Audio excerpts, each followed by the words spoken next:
recording is on right now.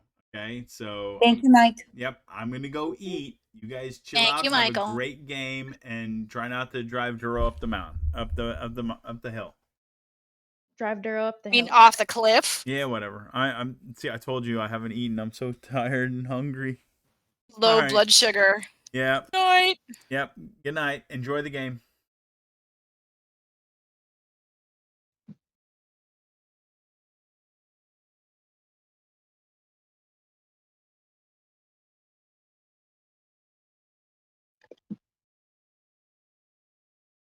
Looks like we are missing Archer.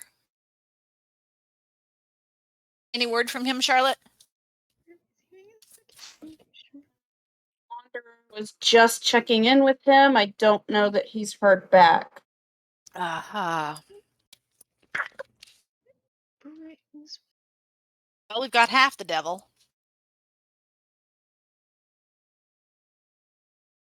Wait, what? Hi. And a new face in the crowd. Greetings. Just shooting a message out. I got a few things to take care of, but I will be on later to catch up with Traveler. Traveler is not going to be back. He's off doing other things. Navigator will be Ursa Stone, who is only agreed to come along for reasons she has kept to herself. Oh, well, I'll have to figure. The Traveler and I are gonna sit down and start fleshing out this character. Flaw, you got talked over because Astra didn't have her mic muted. Say again. Sorry. I was saying, well, then I'll have to figure something else out because Traveler and I were supposed to get together and flesh out this new encounter you guys are going to be enjoying soon. Does that mean you'll be the Sith Queen? Well, I guess if you loosely term me like a Disney princess who lays millions of them that like to, puncture holes in people's heads and then inseminate dogs with babies that come out like snakes. Kinky. I am so confused. That's the point. I'll catch up with the guys in a bit, but I do have to do a character creation tonight, and I don't know my level or my budget yet. You won't be able to catch him on By the Fire. We're going to be on until probably what tonight, Wanderer? 10:30? Something like that. So I don't know how you guys are going to hook up. No, we can move this back to my channel. I just won't have this game recorded. That's all. That was all I wanted. Oh no, that's fine. I'll catch him off somewhere else, or just do it on my own. It's just I figured I would say hi, and that I was going to be back later. Hi and or bye. All right, catch you guys later. If your character is not named Be Back Later, I am calling you a liar. Oh, baby got back. Don't worry about that.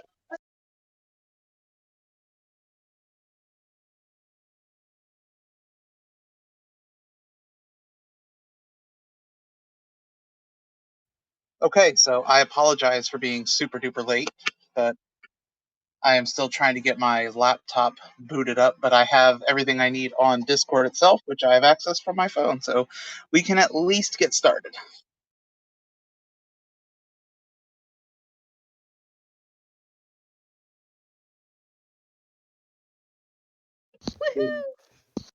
I was about to ask if everybody was receiving my transmissions. Yep. Aye, aye, Captain. Did everybody get a chance to read the prologue? I did. I did. Same. Fantastic. I wanted to run this by some of you ahead of time, but as I was saying on my server, I have not had the time I thought I was going to have to write in this past week. Yeah, well, the surprise IB that came flying out of nowhere. No, not just that. As I posted, I worked the last 6 days. This is my first day off in 6 days. And of those last 6 days, 4 of them I spent the entire afternoon after work running all over God's green earth doing errands of various kinds. So I have had very little free time this week. Ugh. Fun. There are still things I want to post retroactively. I will hopefully get to those this week, as well as whatever epilogue tonight deserves. But For now, I am ready to go.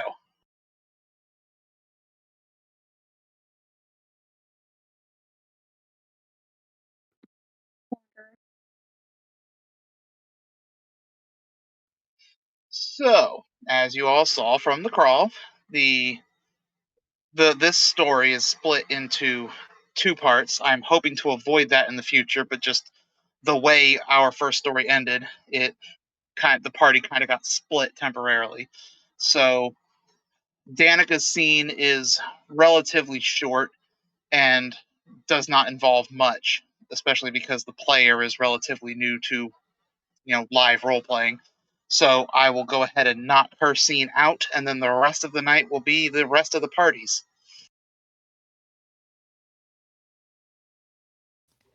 Because Sounds I'm as good. pedantic.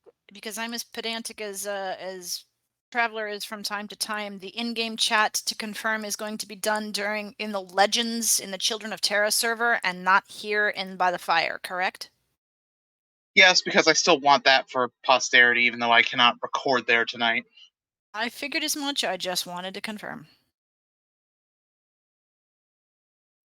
All right, so like I said, we'll start with Danica, get her scene knocked out. The rest of the night will be the rest of the parties. Also, I touched base with Archer. He is out of town celebrating a distant relative's birthday, so he will not be joining us tonight. So, no captain. Gotcha. No, he is probably the player that I have played with the most in my time as a game master, so he has assured me that I know him well enough to run his character on autopilot, and he has also I gave him the basic rundown of what I expect, and he gave me the basic rundown of what his character wants to accomplish, so There you go. I will run Biggs tonight, and hopefully he will be back in 2 weeks. Woohoo. Wanderer, Woohoo. Yeah. do you know where the spare set of dice is down here? I do not. They may be somewhere on my desk, but aside from that, I do not know. They are not. Are you okay with me using a D10, or do you want me to use a online die? If you go to random.org, there you should be able to roll 2d6s. It's probably the best online dice roller I have found. Yes, I think I heard that somewhere. Aw, what? You don't like Roll20? I do not, actually. The dice roller on there has it out for me. I'm hoping to get a bot for Legends soon, but we'll see how that goes. You and Tessara can join up in the this thing has to die, die, die camp. Yeah, I agree.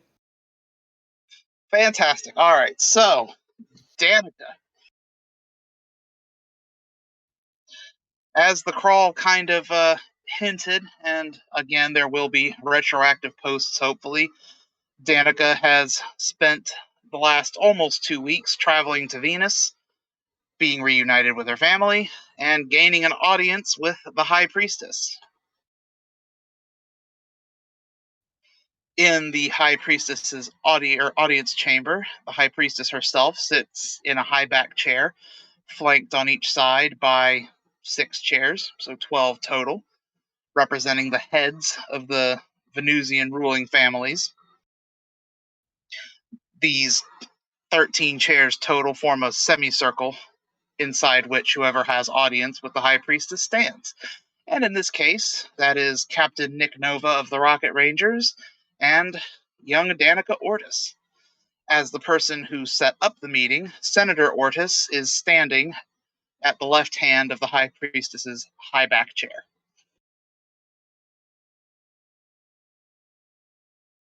Formal introductions are made. Captain Nick Nova of the Rocket Rangers, Empress Armada of Mercury, and High Priestess of Truth and Beauty, Diana.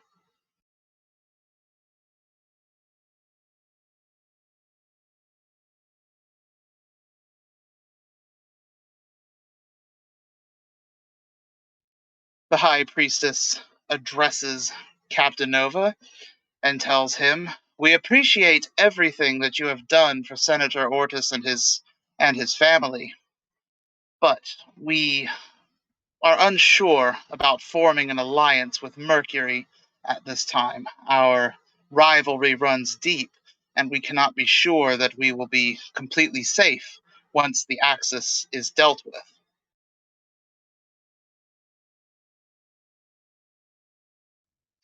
And Captain Nova replies with, "But surely you have seen the evidence we have provided. The Axis is doing what they can to manipulate the Venusian people into choosing to side with them, if not simply remain neutral." And the High Priestess replies with, "Yes, but better the enemy that we know than the enemy we do not."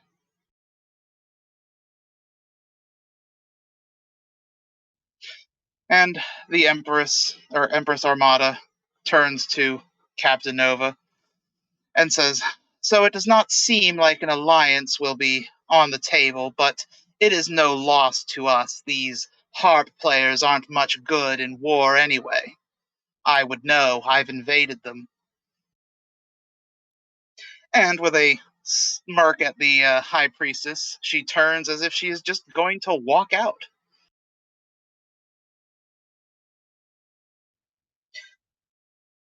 The High Priestess stands quickly, much to the shock of her ruling council, who also stand, looking slightly confused. And she steps forward and calls after the Empress, "Is that a challenge, Your Highness?"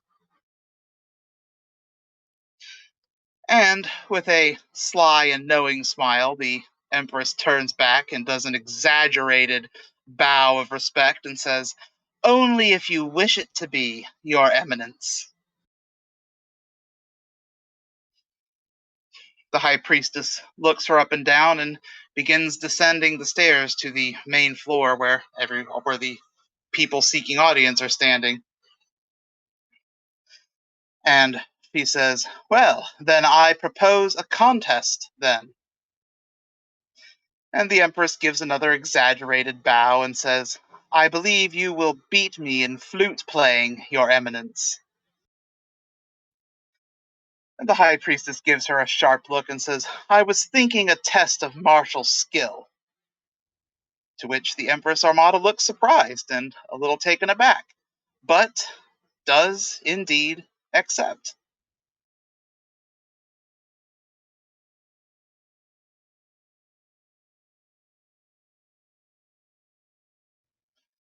The two opponents size each other up. The Empress looked expectantly as if to hear the rules of the engagement, but the High Priestess, once at her level on the floor, just adopted a defensive pose, and the Empress slowly draws her sword and then casts it aside because the High Priestess is unarmed. And as Mercurians are slightly taller and stronger on average than humans or Venusians, feels that she has an advantage. So she gets low, assesses her opponent, and charges in. To which the High Priestess replies by shifting her weight, moving her hands out, and redirecting the charge so that it dissipates harmlessly out behind her. Kind of like a bullfight. The bull just being dodged. The Empress looks a little surprised, turns to reassess, crouches low, and does a running leap at the High Priestess, who catches her midair, steps aside, and ensures that all that force is transferred right into the floor. But being no stranger to martial combat herself, the Empress simply rolls to her feet and continues the fight. And it does go on for several rounds, much the same way. There will be a short assessment. The Empress will attack. The High Priestess will give a flawless demonstration of Venusian Aikido and will dodge or redirect all of the incoming attacks. And it just continues this way. Anyone observing Captain Nova will notice that he is seemingly fascinated. As a soldier himself, he is observing the fight, observing the strengths and weaknesses, and wondering when, if ever, any of the combatants are going to change their approach.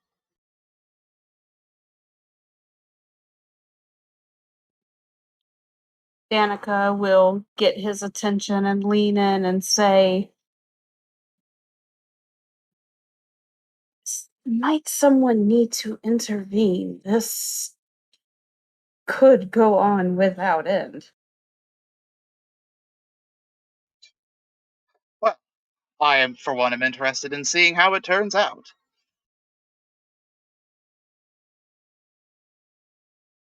After all, this horrible reason. Go ahead. Fair point, however, should there be a loser, it may not be to the best interest of the Alliance.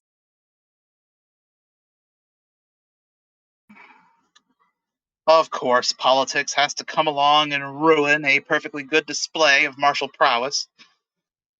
But you are not wrong. Perhaps somebody should intervene. I take it you are not going to take that honor on yourself? It would not be my place. However, you are, for lack of a better title, a visiting diplomat.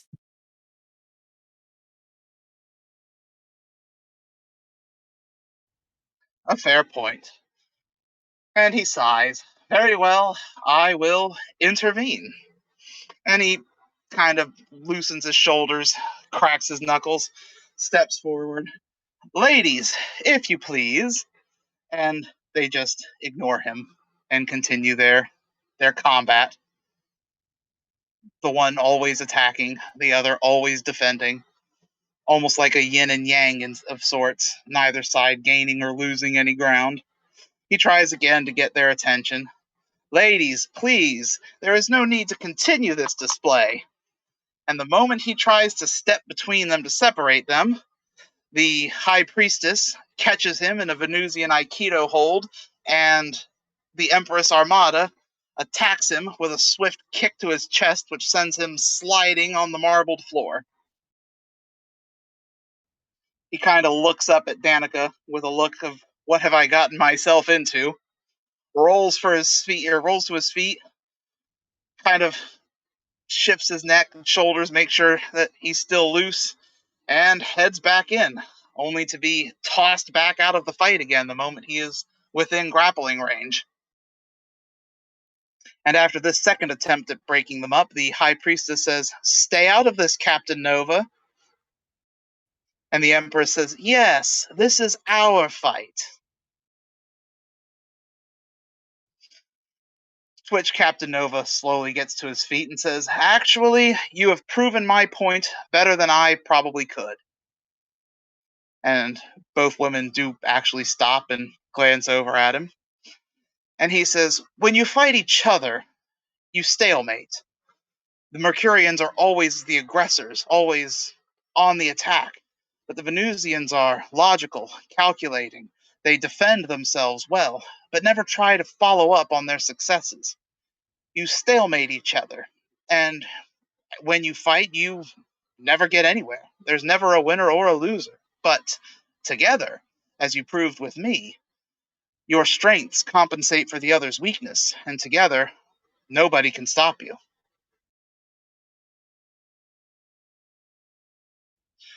Both women, again, look at each other. The Empress Armada bows, with a slight grin, backs away. The High Priestess kind of straightens her garments, looks down her nose at Captain Nova for a moment, and says, "Very well, you have made your point.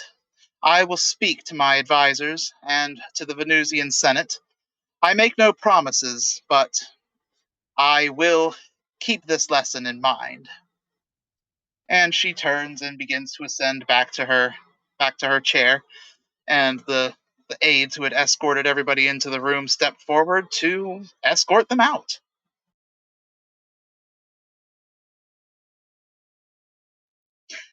And as they leave the chambers and the big doors close behind them, Captain Nova turns to Danica and asks, "Well, how do you think that went? Did that go well, or was it an absolute disaster?"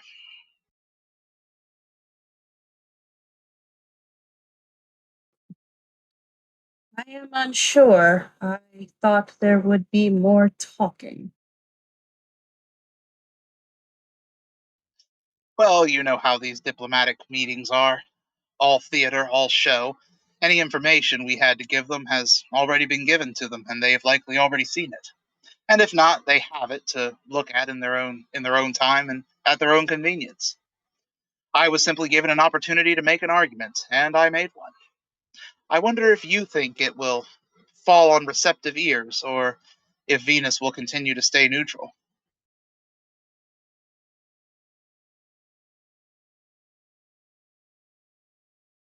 It is hard to say. I've told you before, the Senate is almost evenly divided. It could easily sway one way or the other. But this sparring match was food for thought. Yes, enlightening indeed. Do you know Venusian Aikido?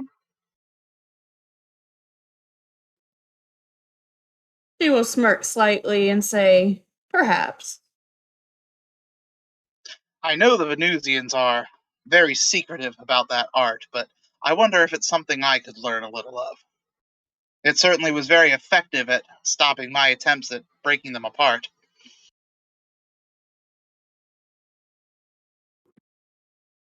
You would be hard pressed to find a teacher. I am unaware of even Terrans in the Venusian Foreign Legion being taught it.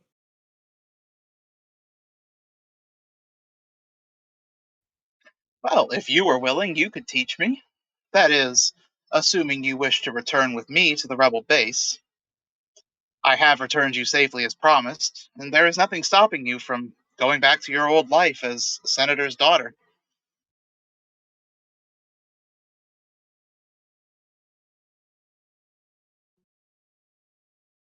She'll pause for a moment as if thinking, and she will say, you are not wrong. However, if Venus attempts to stay neutral, I believe that will be the wrong choice. And if I were to stay here in that case, I would do little good. Nick gives a slight smile and says, well, if you wish to return to the rebellion with me, then my rocket ship leaves in 2 hours. Make sure everything you want to bring with you is aboard at that time.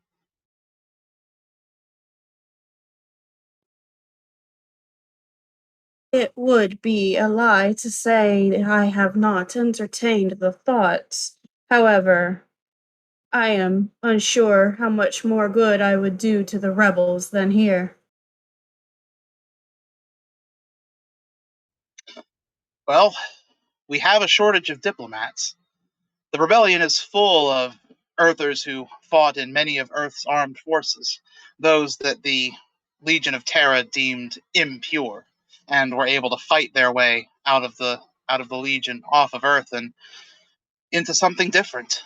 So while we have no shortage of soldiers and pilots and rocket ship crew, what we are lacking are statesmen, those who can make our case to the other civilizations in the solar system. I have that job simply because I am the face of the rebellion, but it is not a role that I consider myself very good at.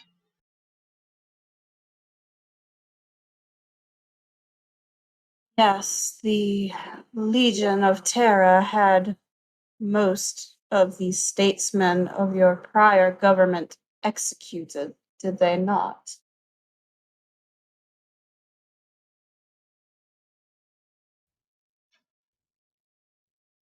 They did, and that is why we are lacking. If you would like to fill that role, you would be among the first, which also means your services would be in high demand. The choice is yours. As I said, my rocket ship leaves in 2 hours.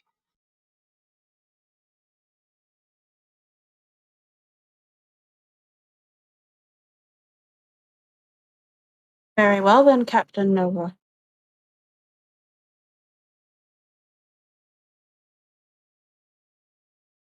Until then, Miss Ortis. And he will give a small nod and turn to head in the direction of where his rocket ship is parked.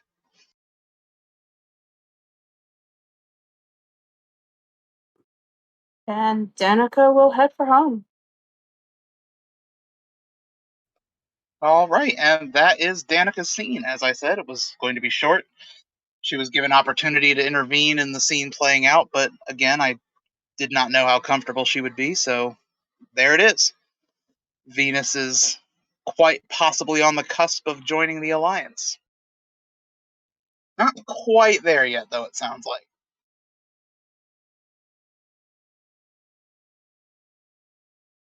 Anyway, back in the asteroid belt, the rocket ship quickly approaching the approximate coordinates they were given in their last transmission they received.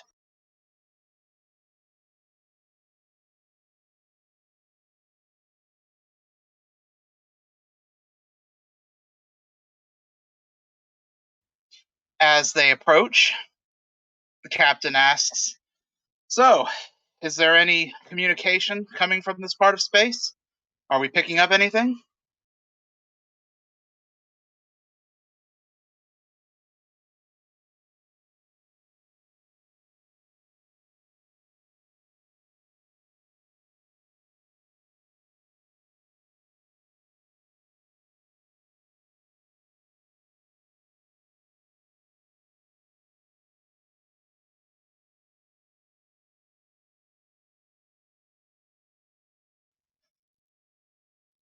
So the communications officer reports negative, and the navigator, uh, who I believe is actually a player character, Yes, it's me.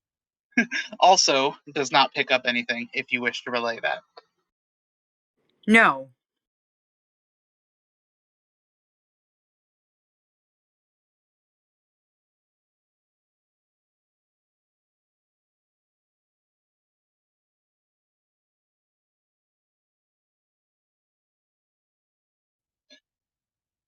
All right then. Well, let's start a standard search pattern then, and see if we pick up anything. These coordinates were only approximate. I have no idea where we are actually supposed to look. Fun. Ursa is muttering to herself.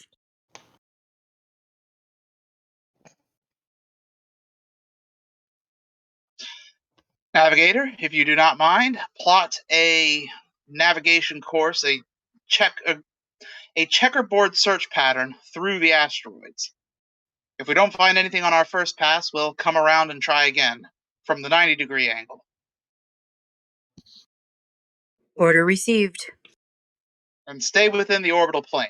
I doubt anything would be hidden too far above or below. They'll want the asteroids for cover. She doesn't respond. She just does what he asks. And the Ranger takes off and begins heading along its course. And they are only traveling a few minutes when there is a burst of static from the communications console.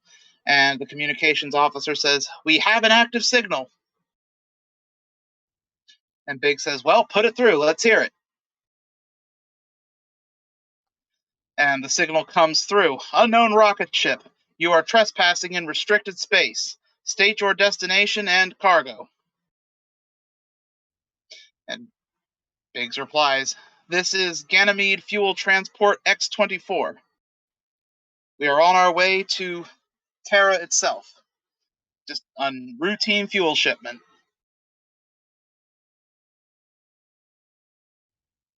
And the voice comes back, "Please transmit your clearance code." Biggs nods to the communications officer, who transmits a series of letters and numbers.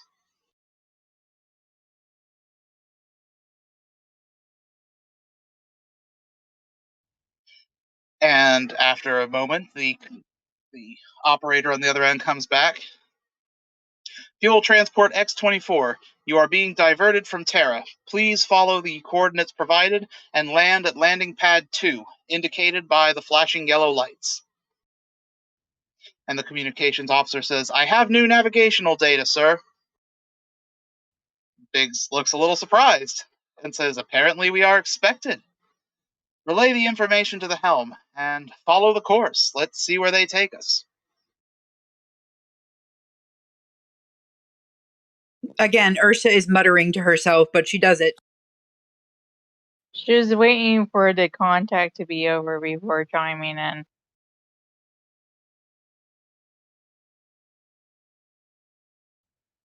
So the Ranger makes its lazy way between a couple of asteroids, through following the path given, until as it comes around a mid-sized rock, they see set inside a crater a Terran base.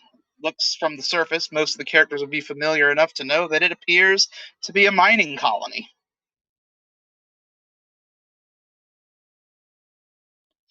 Does not appear there is any life or likely hospitable conditions outside the domed structures of the base itself. There are 3 landing pads. The one on the far left is blinking, has a blinking ring of yellow lights. The other 2 are ringed in red lights, and the middle one actually has another rocket ship on it.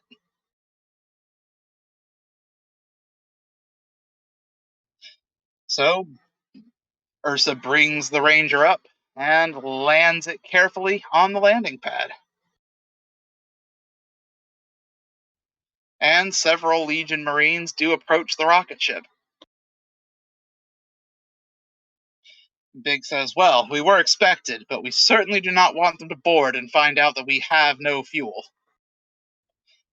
So, First Officer, if you want to come with me, we'll see if we can dissuade them any access."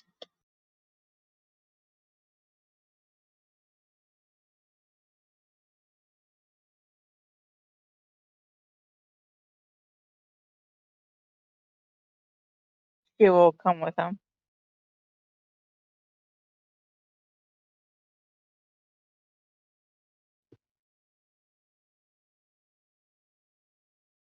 I can't help feel that this might be a trap.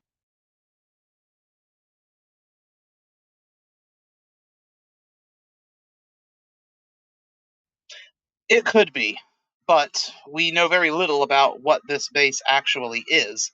We know it's an inquisitorious black site, and we suspect it may be some sort of labor camp. Whatever it is, the Legion has gone to great lengths to keep it hidden. This is likely a trap, and they will likely try to silence us, but stay alert. We are here to rescue the person who leaked its location to us. She'll give a nod.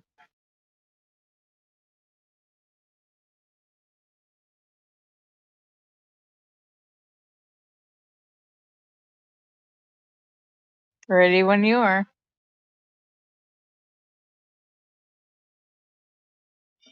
The ramp lowers, and a pair of Marines approach, and one of them says, "Halt! I'll need to see some identification." Biggs pulls out his identification, falsified, of course, as does Hera, I assume. Yes.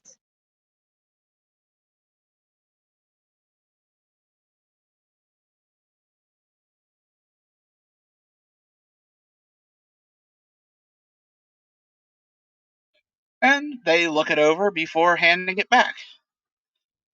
"The Commandant wishes to see you in his office. Please, follow me." Okay. She'll The follow. other Marine gestures to Biggs, and the one speaking turns to Hera and says, "The rest of your crew is also to be debriefed. Please bring them out."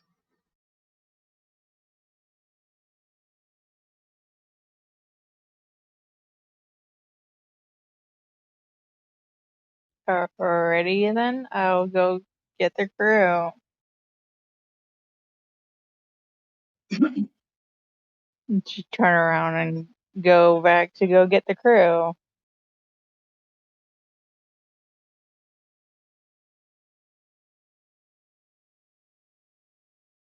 And she'll go on the ship.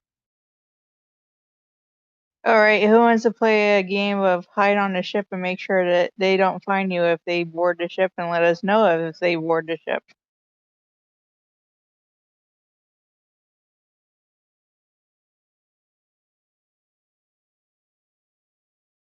She'll look to them. Ursa just snorts. She doesn't move.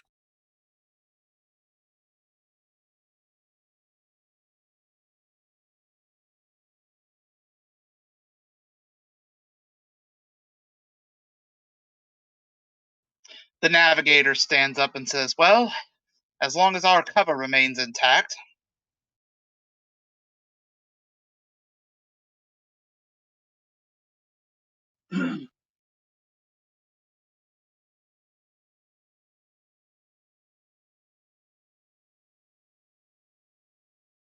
Sorry, my mistake, not the navigator, the communications officer.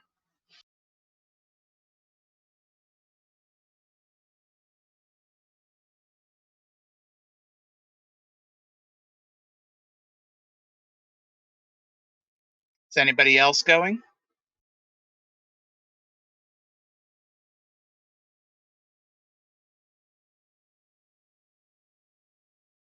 Just to clarify, they wanted everybody to exit the ship because they're boarding it. Is that what's happening? Yep. She is not sure. The crew are being taken to be debriefed. Right. And Hera is suggesting that somebody hides on the ship and not go to message us if they do actually board the ship or if they leave it alone. Sorry, I was so sorry. Ursa will give her a sort of odd look and be like, if you want me to stay behind and report, you got to give me a place to hide. I'm assuming that this ship has vents. Every ship has vents. Well, there you go. Hide in a vent. What would keep her from telling them what we're doing here? She starts like climbing up towards one of the vents and starts taking it apart so she can get inside. She doesn't answer Astra. Vents would be difficult, but you could hide yourself in an equipment locker. There are plenty of those all over the rocket ship. Okay, so assuming she cannot get the vent undone, she jumps back down and heads out to look for one of those. Well, the ventilation system is too small. She would know this. That's what I'm telling you as the game master. The vents were never an option, but a storage locker should be adequate. I Okay. didn't know about the vents basis. Yeah, I know, and I was answering someone else on text chat. Anyway, I will. Anyone who's hiding needs to roll coordination and subterfuge. Or sorry, ingenuity and subterfuge. My mistake. Ingenuity and subterfuge. Okay, so I've got a dice roller pulled up. I'm not using Roll20. What are the dice that I need to roll again? 2d6. Add your intelligence and your subterfuge results, or your totals for those two. Intelligence is a attribute, and subterfuge is a skill. Okay, I got a 4 and a 5, and my subterfuge is a 1. And what else? And whatever the results of your 2d6. Okay, so 5, so 5, 9, so 10. All right, so that is basically your hide result. Is anyone else hiding? No, I don't think I can because they're expecting me to come back out of the ship with the crew. That is true. What about the ship's weapons officer? Is there a reason I should be hiding? Fuel transport probably would not have a weapons officer. You could pass yourself off as something else, but your job is to fire the weapons if the ship gets in trouble. Yeah. Well, then I guess she's gonna make a hide check. All right, intelligence and subterfuge. Wait, there isn't an intelligence on here. Sorry, ingenuity. It's the Okay, same thing. that makes more sense. I got confused. Hold on, I have to open up a dice roller because stupid me forgot.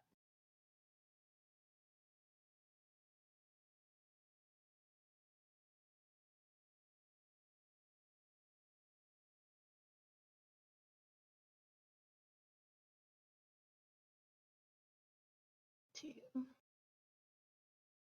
6, 7 plus.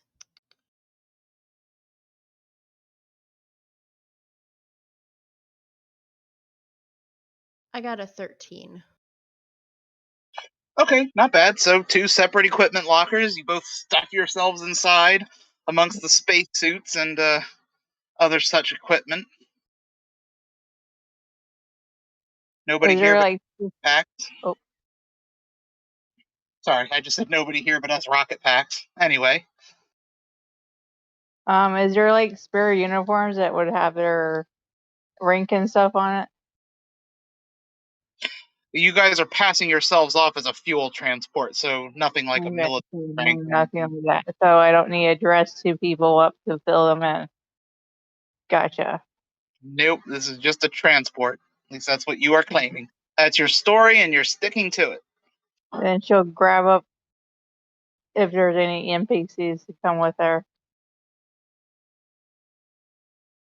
All right, so Terra and the communications officer return to the top of the ramp.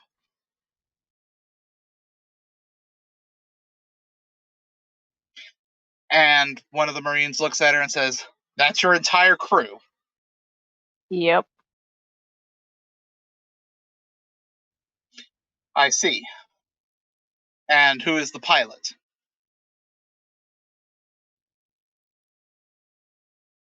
Biggs looks around, and when nobody raises their hand, he does and says, "I'm the pilot. Small transport, small crew. I'm the captain and the pilot." Yep. The Marine says, "All right then, you 3, follow me." And he turns and leads the 3 of you away, along with the other Marine that approached, where 4 more Marines who came up while Hera was on the ship just start climbing the ramp and boarding the rocket. Yeah, that's what I thought. We'll have your fuel offloaded in no time. In the meantime, the Commandant wishes to speak with you.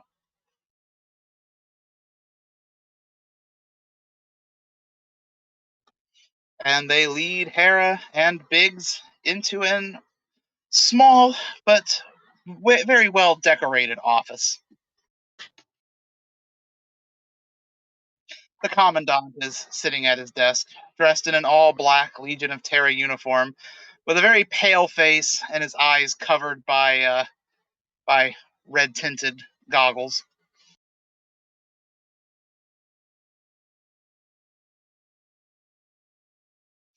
And he gestures to 2 chairs, or yes, 2 chairs in front of his desk, and says, the crew of Fuel Transport X-24, please have a seat.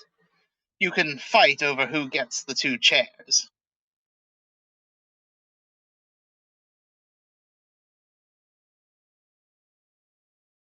She will stand.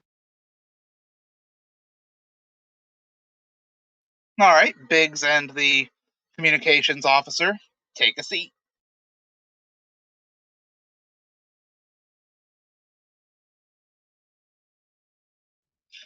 This is your entire crew, is it?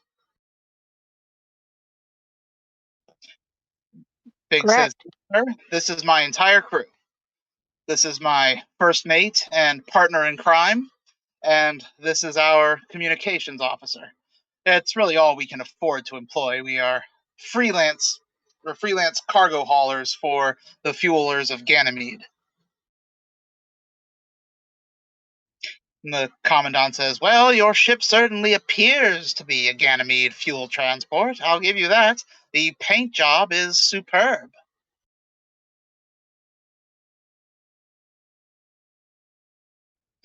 Unfortunately, I do know exactly who you are. Well, who you are with, at the very least. You see, the rogue broadcast that was sent to Mercury did not go undetected. I, of course, knew the moment it was sent, but rather than try to do anything to intercept it or to make it appear false, I decided to see who would come and rescue the call, or answer the call. And sure enough, a mere 3 days later, an unknown and unscheduled rocket ship enters what is supposed to be top secret and restricted space. Clearly, you are all working for the Earth rebels, and I intend to find out exactly who you are and what you know. I can imagine that Lord Invictus would be very pleased if the Inquisitorius were able to hand him Captain Nick Nova. He turns to the Marines that were flanking the door and says, "Take them to the medical center. They will undergo a full examination before being sent to the mines."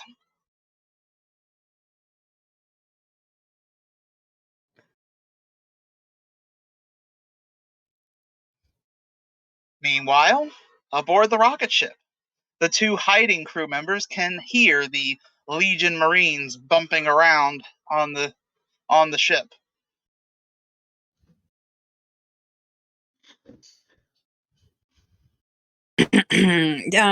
Ursa is grinding her teeth, but she is staying absolutely still and absolutely silent. What were the two of your hide rolls again? Like the total result? 13. 10. Okay, so as you both are listening to the Marines opening lockers, stomping their jack boots on deck plates, rattling empty cargo crates, and just otherwise trying to suss out any hidden compartments, very unexpectedly, Ursa's locker is flung open, and she is staring right into the blank black faceplate of a Inquisitorius Marine. And he She says, does, "Aha, I got one!" And grabs her collar and pulls her roughly out of the locker. she doesn't say anything. She struggles against him a little bit, but doesn't say anything. Does Astra hear what's going on? Astra hears, but she has not been discovered. Okay, does she have her what is that? The sword thing? No, she does not have her rapier. That was part of her Legion of Terra uniform, which she is not wearing. Damn. I was hoping they would have given that back to her. She could have asked for it. I actually intended to hit up each of the players and ask if they made any requests of the rebellion, but again, I ran out of time this week. Yeah, she would have asked for it back. Well, we'll have that rectified by next game. Considering the nature of this operation, it makes sense that they went in light. Okay, so she doesn't have any kind of weapons on her at all. She has a ray pistol, and that's it. Can she tell about how many Marines are outside of those lockers? Give me awareness and knowledge. I'm gonna assume I need another roll. If I word it that way, yes. You roll 2 dice, add your awareness and knowledge. If you do not have any ranks in the knowledge skill, you may use ingenuity.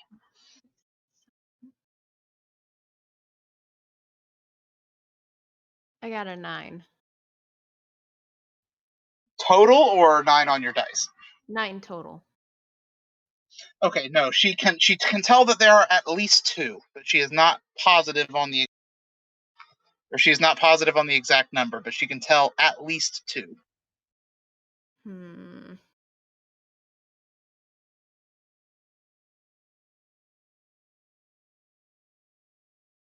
What is Hera doing? You don't know. Hera's not there.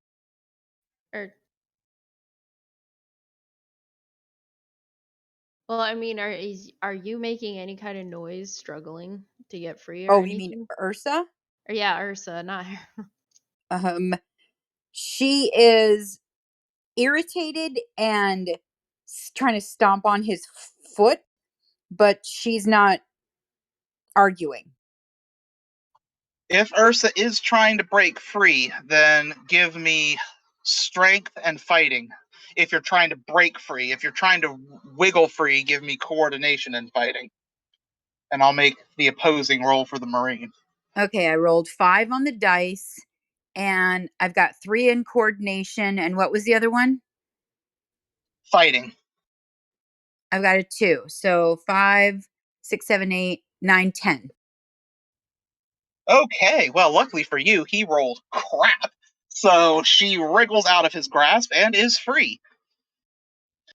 Can she grab for his ray gun that's on his belt? Well, I'll say behind her is the Marine she just escaped from. In front of her is another Marine, and she can hear at least one more in the cargo bay. If you would like to grab for his gun, are you doing that the same round, or are you letting him act? I'd like to go for it in the same round if possible. Okay, then you can, but every subsequent action you take in the same round is a cumulative -2. So, for example, you would do coordination and fighting again with a -2 this time, and if you did a third action, that would have a -4. Because you're doing these things in rapid succession, and they're just, eventually you're just going to run out of time to do things. Okay. But yes, go ahead and do coordination and fighting, take a -2, and you can grab for his ray gun.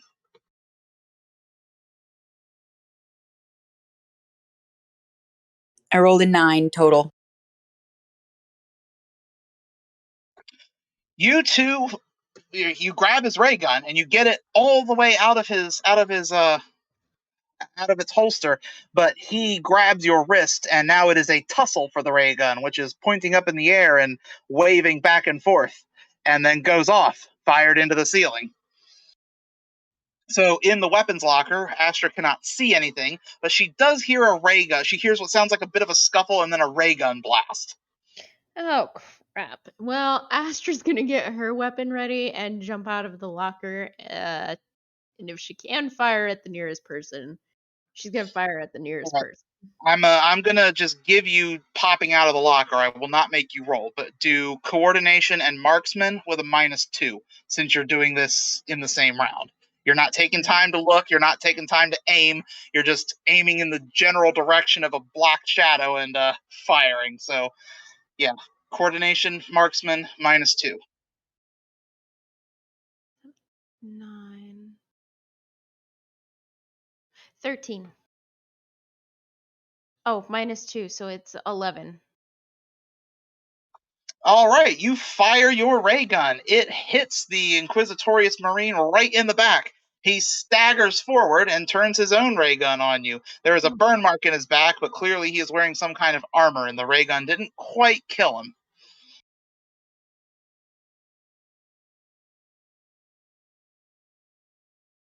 Oh. The cargo bay door slams open, and 2 more Marines enter, ray pistols already drawn. It is now the 2 of you facing each other against 4 very angry Inquisitorious Marines.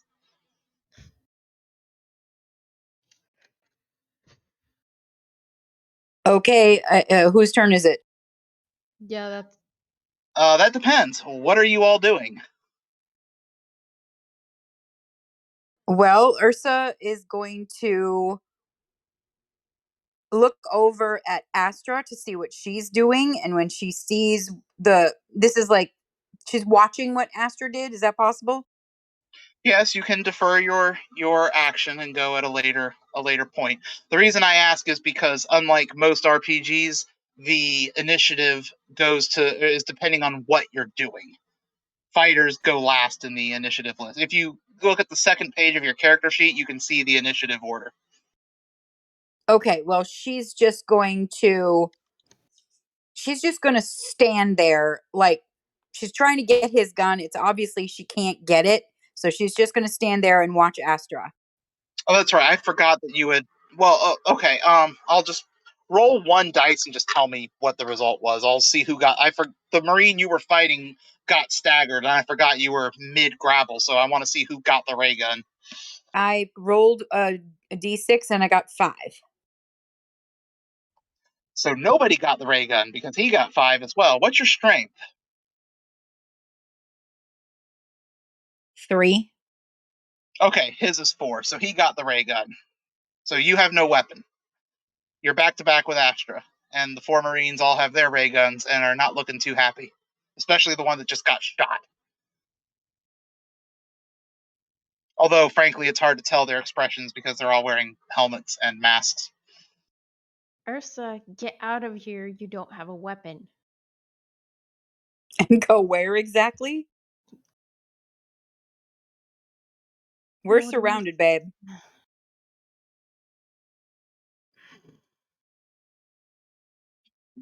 Okay, I'm trying to establish initiative order. Who's doing what? You guys fighting or surrendering? Ursa will put her hands up, and in doing so, can she sort of like smack the guard closest to her in the helmet just by the act of raising her arms? No, they're all out of arm's reach. All right, well then she just raises her arms and raises one eyebrow, stands there. All right, what is Astra doing?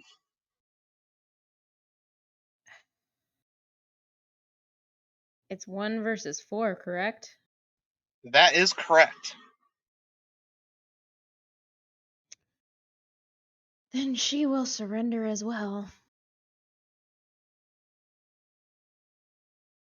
A wise choice.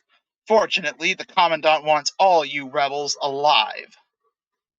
And the Marines step forward, clap you in restraints, and march you off the rocket ship and into the base.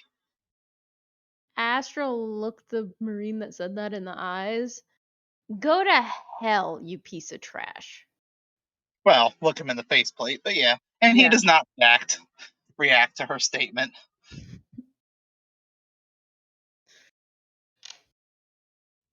All of the party members are taken to separate rooms and strapped to a bed, for lack of a better term, but it is at a 45-degree angle, so you can see what's going on in the room around you, but you are not able to move. Well, is there any way to get out of the restraints? You can wriggle and wiggle all you like, but you have no tools, and they are tight. Damn. For each of you, there is a Marine flanking the door as well.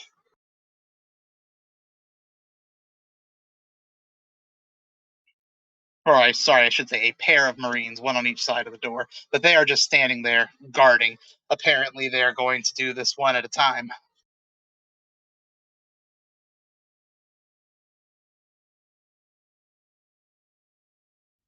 Now, honestly, the Commandant and Interrogators are going through one at a time. Biggs should be first, but since the player character is not here, or the player is not here, I'm going to skip him. I know what they would talk about, but I will move on to next. So after several long minutes, unsure how long, the door would finally open, and Hera would see the Commandant and 2 gentlemen dressed in medical garb and also wearing goggles and bearing what looks to be doctor's bags enter the room and start arranging their varied instruments on an operating table.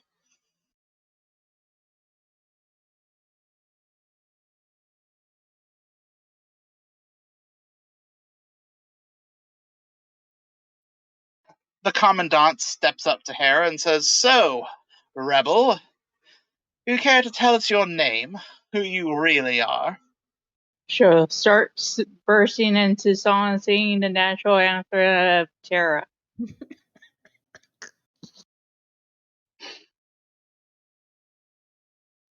"I see. Very amusing. Your name, please." She'll continue singing the anthem. All right. Then give me strength and resolve. So those are both attributes. You'll roll 2d6, add your resolve total, and then your strength. And that is your total result.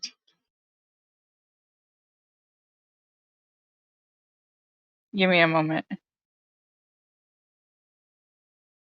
like a dum-dum, I don't have the thing up. As usual. It's like, who needs a roll die?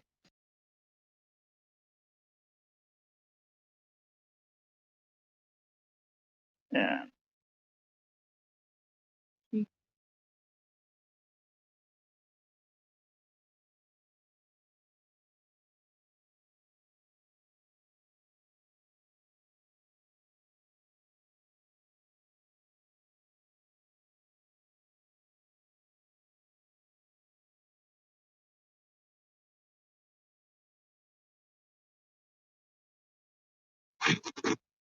And I'm rolling.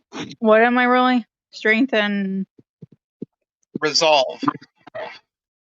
strength and result. 5 and 3.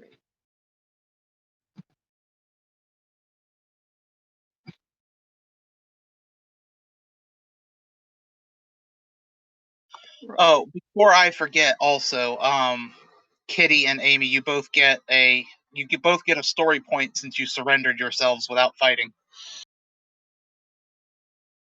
Oh, I think I typed that wrong. Yeah, I did. Yeah, I did. How many story points do we have currently? That is in the upper right corner of your character sheet. Oh, okay, that makes sense now. Thank you. The total you see before you modify it is the maximum total you can have. Any that you have extra at the end of a game are taken away. If you are below that number at the end of a game, they replenish between stories. 13. And yes, you each get 1 story point since you surrendered instead of fighting. There is a list of possible uses of story points on the second page of your character sheets. And you said you got a 13 for your total? Yep. All right, so the leads that were hooked into the restraints have a buzz of electricity, a powerful jolt of electricity sent through them, but Hera is able to remain composed and may act as she wishes. So, seeing from the heart now.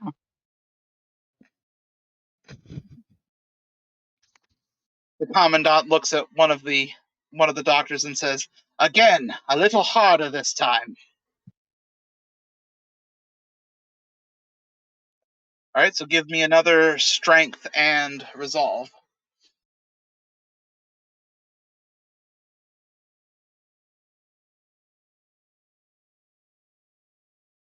Claire's trying to figure out. Oh.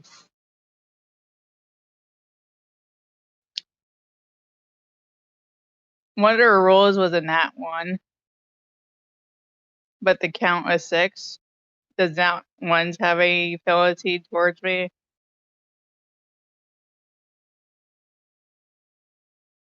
It should not be possible for you to get a nat 1. You are rolling 2d6. I got a 1 and a 5. Okay, then that does not matter. Okay. If you get 2 1s, snake eyes, let me know. If you get 2 6s, a nat 12, let me know. But no, 1 does not matter. All right. And the result is 14. The electricity jolts again, much harder this time. It hurts, but Hera can still retain her composure and may act as she wishes. She'll continue seating. Again, next level up.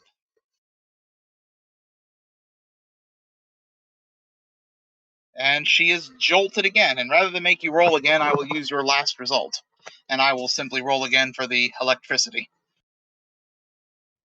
Because this repeated rolling is going to get old.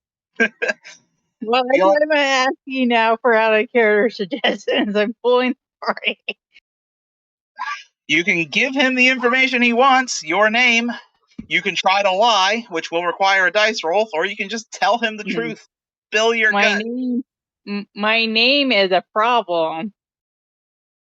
So lie to it. She knows that. It's just a fancy prop.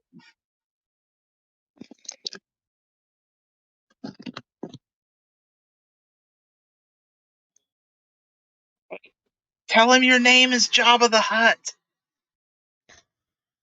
My name is Leia. Oh, jeez. All right, roll ingenuity and subterfuge. That's no. Sorry, ingenuity and convince. 4 and convince 5.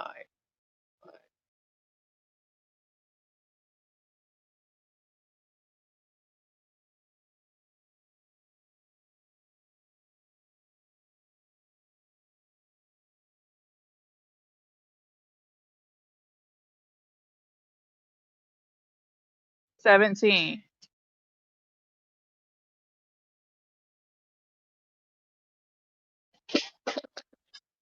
Leia. All right. Now we are getting somewhere. And what is your last name, Leia?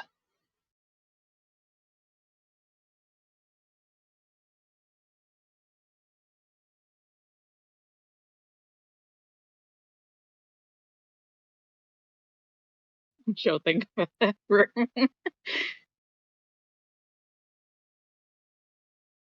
Well, if she does not answer him right away, she is getting jolted again. So roll.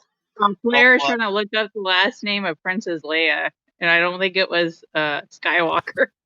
Organa. No, it was Organa. Organa. I like egg. She will answer Organa. Thank you. You know, Star Wars hasn't been written yet. This is an alternate 1950s, and with the alternate history, I'm not sure it ever will be. But sure, Leia Organa. Well, they didn't like her singing, obviously. Am I rolling again? No, I'll use the same results for both, because she just didn't add her last name at first. Leia Organa. Something tells me that is not the truth, but no matter, I will uncover it. I have more than mere electricity to loosen your tongue.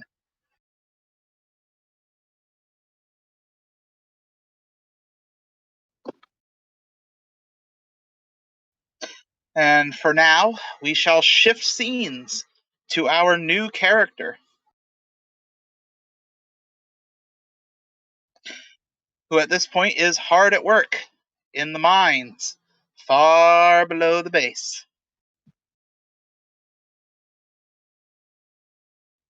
When she gets word from the grapevine that an unscheduled ship was brought in to land on landing pad 3, and that the entire base is abuzz with what it might mean. Is Gaunt still with her, or did they kill him?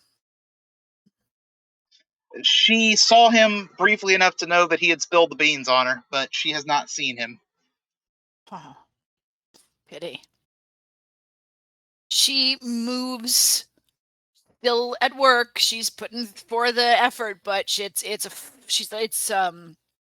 feint. She is trying to move closer to the edge of the mines so that she can possibly hear more or see what's going on. Well, there are transports for ore and debris that, regularly zip in and out of the mine. It's one of the pilots on that brought word to some of the other people, and you know how rumors spread when people are bored and have nothing else to talk about.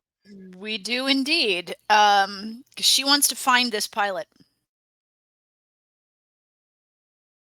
All right, well, she can work her way over to the small hover truck that takes the valuable resources back up to the surface, and she sees him directing the loading of some more ore into his back bed. She comes up. This is a privileged position in the mines because you're not doing a lot of physical manual labor. It is reserved for those that the guards favor. I use that term very loosely, so probably very loyal. I gathered. Thank you. And she'll sidle over, and she's Shoulders are stooped, head is down. Please word that there is pebble on the. How did they get here? He glances around for who is speaking, and he just answers in her general direction. I don't know. I just know it weren't a scheduled transport, and it was directed to land, and the crew was taken off by the guards. I don't know where they were sent. So they will be joining us soon then, no? But most likely, if they just stumbled into our space, sure. If they were scheduled for some reason. Again, I just know what, well, not even what I saw, what someone else saw. How many?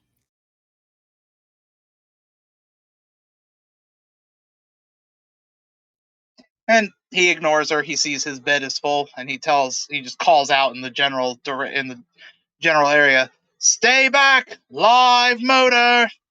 And starts up and starts to do a loop to head back out of the mines. And she'll pull back away from it. How clear is it for her to follow? I mean, the transport is obviously moving faster than she will be able to walk, especially in her condition. But are there other people that are following it on the way out? No, that track is pretty clear. It's used for the transporting of men and material. Okay, so she would be spotted if she were trying to follow it out. Indeed, especially on foot. Even the workers ride transports out of here. Okay. Is there another transport in the area? Give me awareness and ingenuity. We'll have her look around for one. Okay.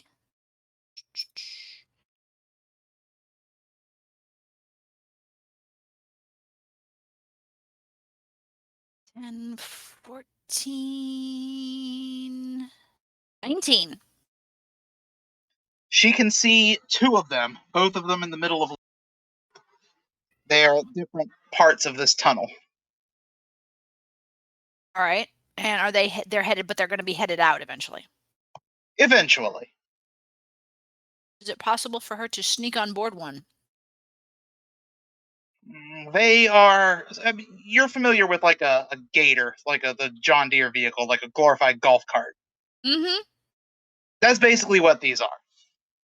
So could she? No joke. Could she sneak in with the back with the oar?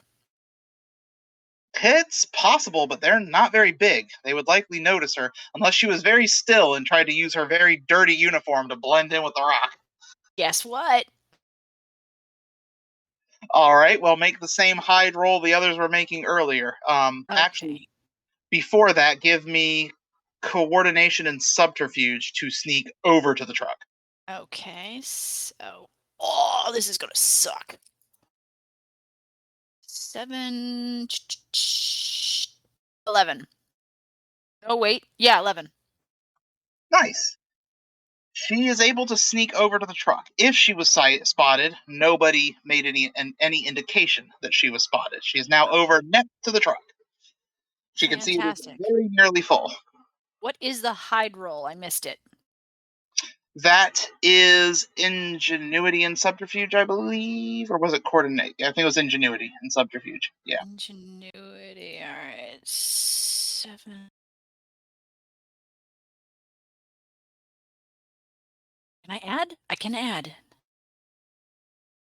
9 and I can has maths. I can has cheeseburger. I'm day 3. Then I lost it. 9, 7, 16. Sounds like someone's birthday. Okay. So 16. Yes, you are able to climb into the back of this truck, curl yourself up into a nice ball, and you blend in beautifully with the oar. Almost Yes. as soon as you stop moving, you hear the pilot call out, "Stand back, live motor!" And the truck starts moving. Fantastic. And you are on your way out of the mines. Hot damn.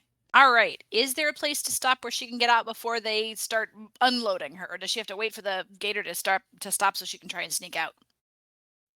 Probably the latter option, unless she wants to tuck and roll. Oh, she's not in any state to do that. All right. Then we are waiting until this bad boy lands. Well, after several long minutes of bumping and jostling and having a piece of ore roll over her back, the truck does come to a stop, and she hears the whine of hydraulics as the bed starts to lift. Oh, scheisse. Oh, I'm sorry. Mon Dieu. All right, let's get out of this bad boy. All right, well, the easiest way would be to just slide along with the ore. Whee! All right, off we go. Give me coordination and athletics. Okay.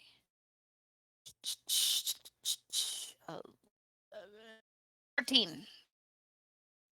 Nice. Okay, so she is able to roll easily with the ore. She does not get injured and pops to her feet just to the side of the pile, much to the absolute shock of all the workers who are standing there with hammers and wheelbarrows and other such things to break it down and carry it away. She looks at them, and all she does is put her finger in front of her lips and then put out her hand as if to ask for a hammer.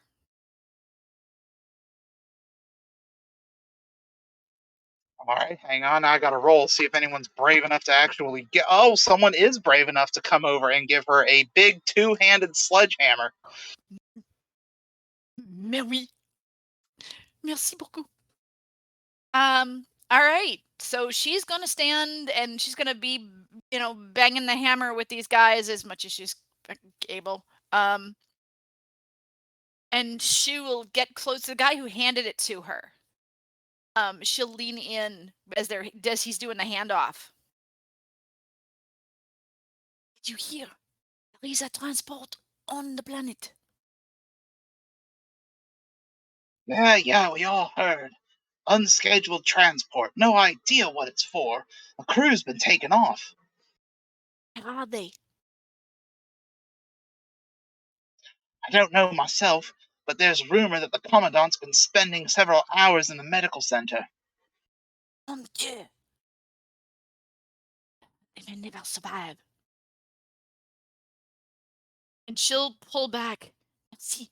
And she'll continue whacking on a rock, and she's looking around. Where is the medical facility based on where? Now, which she'd know. she would know from where she is. Oh yes, she knows. It is on the other side of the facility. Bam. All right. She needs cover. Not going to get it in a barren wasteland. What does the building situation look like? Everything is done out of a central hub. Keep in mind, this is your typical 50s sci-fi domed base because there's no atmosphere on this asteroid. Yeah. So everything's, you're in the ore processing center. You would go down a long tunnel. You'd come into the central dome, and then barracks, medical center, all these other side centers are offshoots of this main dome. Okay, we don't want to go back to the medical center. Can she use awareness and subterfuge to get out of here and get closer to where the medical facility is? That would be coordination and subterfuge. That's the sneak roll if you're stealthily moving. Thank you. Do-do-do-do-do. The sevens love me tonight. I have rolled 3 in a row. That is statistically the most likely result on 2d6. Don't tell me that. I thought I was feeling all special and shit. All right, coordination. So 7, 11, and 15. All right. And according to the rolls I made, if anyone spotted her, they did not raise the alarm. Oh, yes. She's able to move like a ninja through this base. And where is she going? I have my own theme music, just so you know. Okay. Listen, I'm Kronk from Emperor's New Groove. I was about to make a Kronk reference. You didn't even Oh! Big, dumb, and tone deaf. I am so glad I was unconscious for all of this.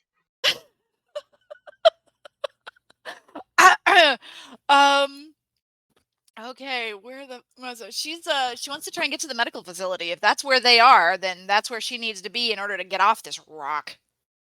Well, Can't your shoot first that. side roll will take you to the central hub. You will have to make a separate sneak roll to get into the medical facility. This Okay. is going to be a little tougher. Double sixes. She makes it into the medical facility. I don't know how. She probably squeezed through a vent. You even have to add anything, yo. I just rolled double sixes. All No, right. that's almost like that's like a nat 20 in a d20 system. It doesn't always automatically mean success. I tell my players it means the best you can hope for, not automatically success. But in this case, yeah, I'll give it to you. She's inside the medical facility without triggering any alarms or alerting any guards. Poor little Ensign Ray. Okay. Now we need to start snooping around for unfamiliar faces that look like they might be friendly and or wearing Rocket Ranger rebellion uniforms. So that's awareness and ingenuity. Very good. Yes, it is. And you also need to continue sneaking. Oh, merde. All right. So first it's and I would lose 2 because I'm trying to do 2 things at once. Yeah. No, one is sneaking, the other is while you are sneaking, keeping an eye out. So I will Okay. count that as 2 separate things. All right. So the sneaking is coordination and subterfuge. So that's 8 and 7 and 15. Yes, and how are you sneaking? I'm on my tippy toes with my fingers curled up by my thing. No, that's crap. She is walking as though she needs to be there, like she's supposed to be there. And that's saying something because they probably don't usually walk, but she's got the beaten down, I'm blackened and horrible and on my way to whatever awful thing they have planned. So she's walking like she owns the place. Pretty much, yeah. All right. And the next one was a what? Oh, next one was a what now? Awareness and ingenuity? That is correct. That'd be 12. So she sees a lot of doors. They are all shut. She has no idea what is behind them. She saw very little of this place the last time she was here. And what she did see was behind the haze of a lot of pain. Can't say I'm surprised by that. Okay. Can she get a listen check at the doors? That would also be awareness and ingenuity. I'll just go off of your same roll and tell you that don't really hear anything useful. These are very thick metal doors, and there's not a lot of sound coming from behind them. Okay. Is there a hallway in particular that is getting a lot of activity? Is that where there are guards standing outside of the door as if the commandant might be inside? There is a pair of Marines coming towards her down the hall. Oh, You can hear the head. footsteps. What? Said she can hear the boot steps.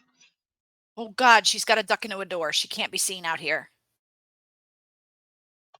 All right, so she just opening and closing a random door and ducking into the room.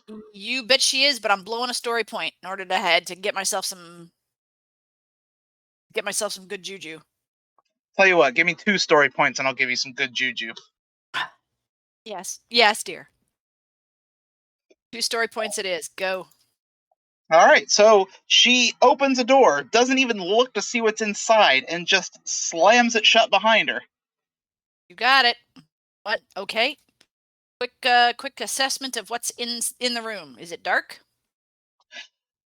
It is dim, but not dark. Inside the room, on either side of the door, are 2 Marines. And witnessing this strange woman in a dirty gray jumpsuit that just entered her room and completely surprised the 2 Marines flanking the door is Ursa, strapped to a bed.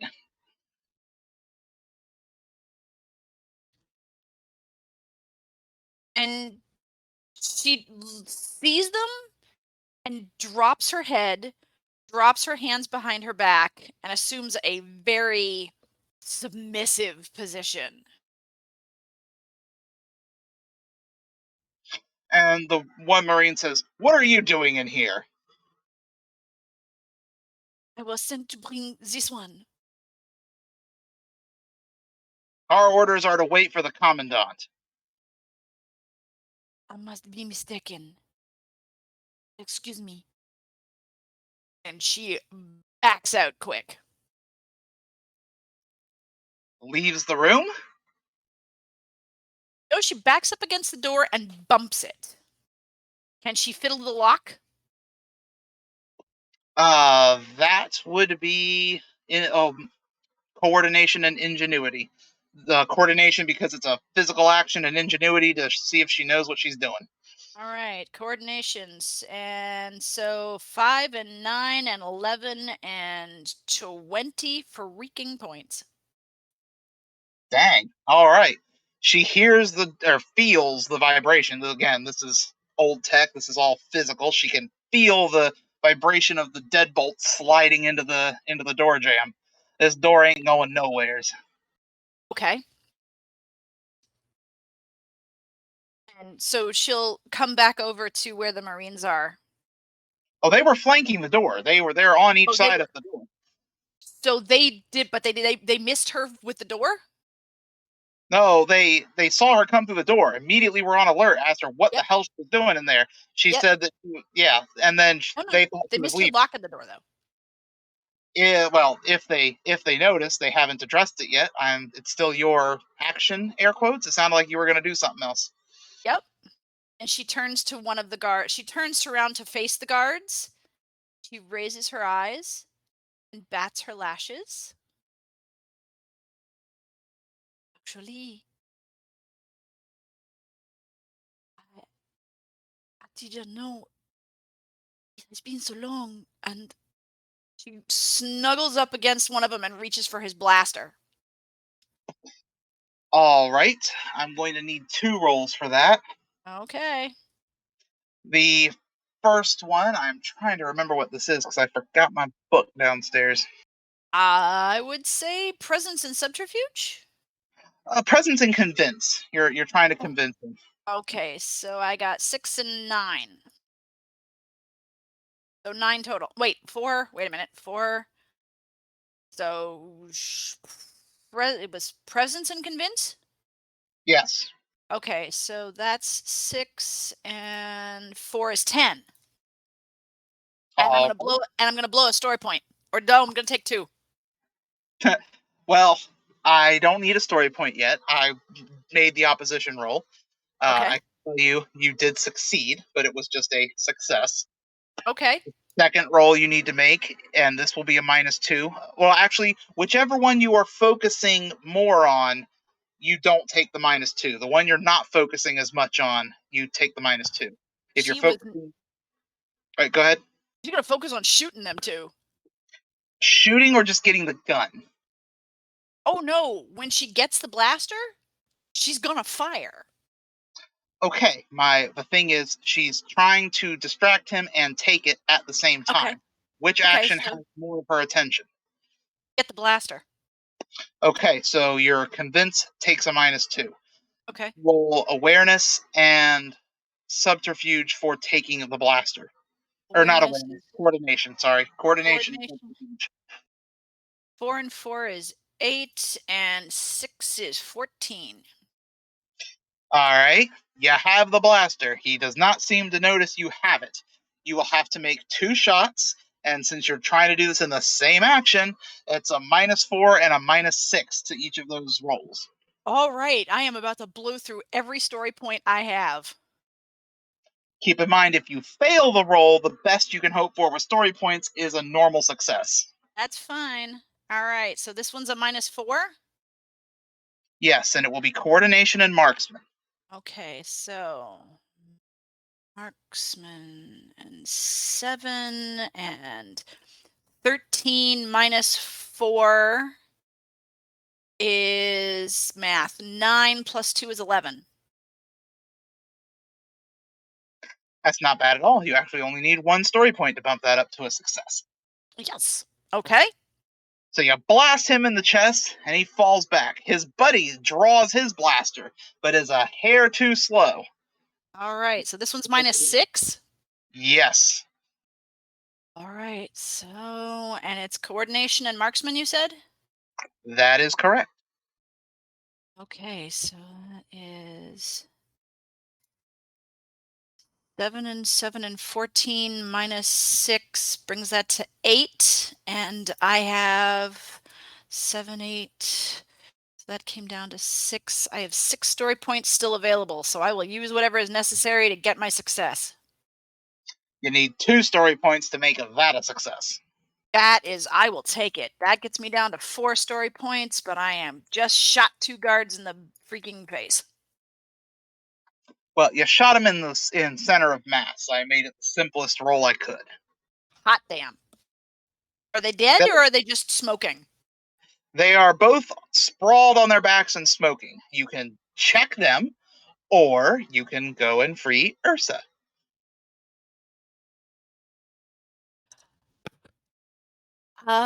She is going to not take the chance that these 2 are still alive. She's going to go check them. All right. I'm trying to think. Even though this is not her specialty, give me ingenuity and medicine to check the first guard. Same as I Okay. did with Dr. Cutter. You are assessing him. Okay, so ingenuity, that makes 7. Medicine puts it to 10. You can't tell. He is not moving. This is the guard you took the gun from, though, so if he's not dead, he'd be very smart to play dead. He would indeed. All right. So I'd check check the second guy. Same roll?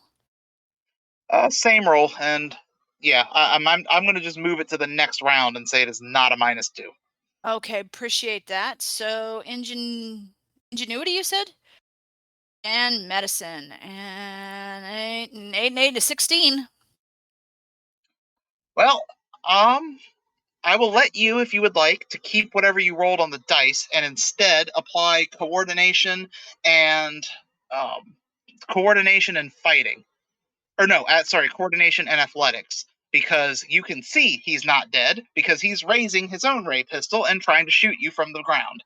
Oh, snap. Coordination and athletics, and 6 plus 8 is 14. All right, you roll to the side and a ray gun blast narrowly misses you and pegs the wall behind you. Both of you roll to your feet facing each other at the same time. All right. How do we roll to see who gets the draw?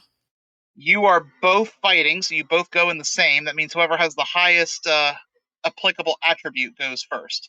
Okay, and that's marksman and coordination?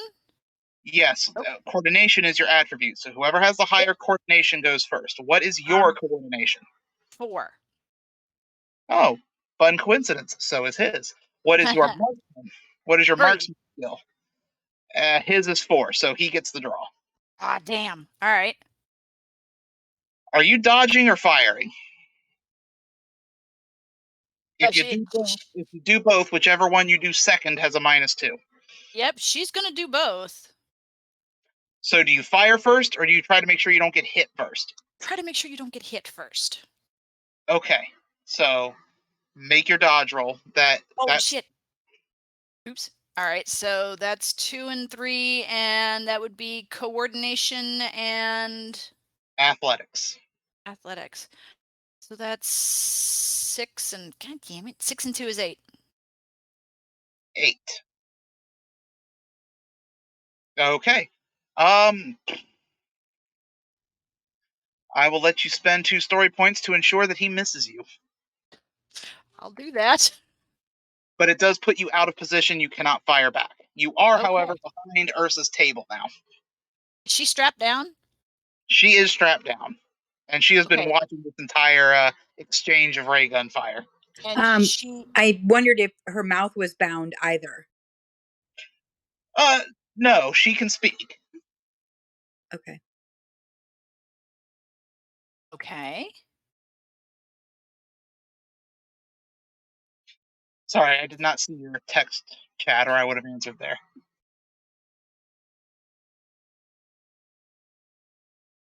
So what are we doing? He's firing again. Are you going to stay in cover?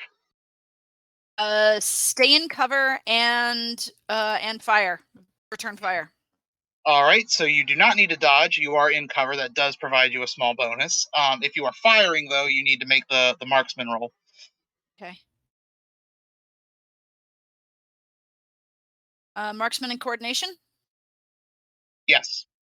So that's 7 and 5 and 12. You hit him again, right above the first burn mark. He staggers, but does not go down. It does make his shot go wide, though, and he completely misses you and the cover you're behind.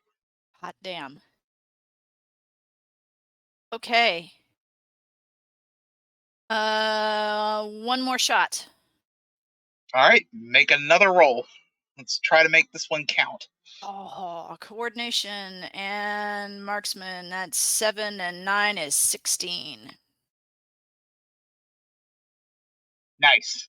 You hit him in square in between the two burn marks. This time he goes down and does not get back up. And his friend? Still on the ground. I'll take that for a win. Okay. He keeps the blaster in one hand and goes over to the buckle straps where Ursa is down. All right, coordination and ingenuity. Does she know how to operate this kind of bed? Oh my god, you're killing me. All right. Well, you're Coordination, not Hank? inquisitorious, are you? I'm not what? Inquisitorious, are you? No, of course not. Then you probably don't know how to operate their strappy bed. Coordination, ingenuity. That's 9 and 6 is 15. All right, well, it's easy enough to find the buckles that undo the straps and loosen them. And yeah, are you going to let her off when her bed is at a 45-degree angle?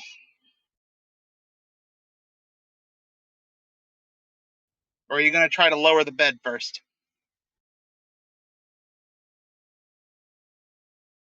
I'm gonna try and lower the bed first. 45 degrees means she ends up on her butt. So Ursa will say, "Don't, just get me off of this thing." Assuming she says that as you go for the controls. Right? So do you oblige her and just unbuckle her? I do. She says unbutton. She chose down. Okay, then Ursa needs to give me coordination and athletics to see if she lands on her can. All right, I rolled 5 on the dice. Coordination is a 3, so 5, 6, 7, 8. And what else? Athletics. 2d6. Okay, 9, 10, 11. She hits the ground awkwardly but does not fall on her butt. Okay, so she is now standing. Yes, she is now standing, Okay, facing a woman what? who looks like a skeleton with skin, lots of bruises, lots of dried blood, and covered, literally covered head to toe in gray powder. Okay, so she has a ray gun. Does the other guard also have one? Yes. And the one she killed? Yes. Okay, so there is one dead. The one she had the firefight with has his ray gun lying next to him. The one she took the ray gun from never moved again. Whether or not he is alive or dead is unknown technically, because his armor may have taken the blast. But if he is alive, he is doing a very good job of playing dead. Okay, so she's going to run over to the guard that you just mentioned that might possibly be playing dead and grab his gun. That's the gun that Hodge's character, or that the new Okay, character. then she's going to grab the other gun. Okay, so Ursa rushes over, picks up the ray gun. Now what? What else is in the room? It is mainly just a bed. and a couple of control panels for some of the torture devices. There is a medical table, like one of the little rolly ones that the instruments sit on, but nothing is on it right now. And there does seem to be access to it for a computer bank, but no data cards. There's no chairs? No chairs, no. Okay. So the guard that the guard that she hit is probably dead. The other guard is the one that's we're unsure of, right? That is correct. And he has a helmet on? They both have helmets on with face masks. Think Okay. stormtroopers, but like cheesy 1950s Right. garb. So Ursa rushes over, kneels down, yanks the helmet off of the dead one and tosses it at this woman and says, "Quick, put it on." And she then goes to try and strip the uniform off of the dude that is dead, and kind of motions to the other one to say, if he's really dead, start doing the same thing. On the blasts in the chest give him away? Hit him again with it. I don't mean that. I mean the blast in the armor. Okay, out of character. What? There's 3 holes in the front of his uniform. If they start walking around in uniforms that have holes in the chest, that's going to be a little hinky. How big are those holes, storyteller? About fist-sized, and nice burn marks around the edges. Damn. And they don't have cloaks, right? They do. Black cloaks. Or capes. A lot like they're basically the same as the uniforms that your characters were wearing as part of the Legion of Terra, but with... Oh, actually, Gunther Snipe. Look at Gunther Snipe, but all black. That's how these guys are dressed. Okay, then put the cloak on instead. Don't put the armor on, put the cloak on. If you walk around looking the way you're looking, you're going to get caught immediately. Put the helmet on and put the cloak on. It got immediately anyway, but all right. She puts the helmet on and she puts the cloak on, and there's this little bit of a thing standing there in this rather bizarre looking getup. Who is getting the uniform off the unconfirmed dead guard? Ursa's going to walk over to him and point that gun at it. She's going to kick the helmet off. If she can kick it off, can she kick it off? She can certainly try to. All right, so she's going to try to kick it off. What do I need to roll? Coordination and strength.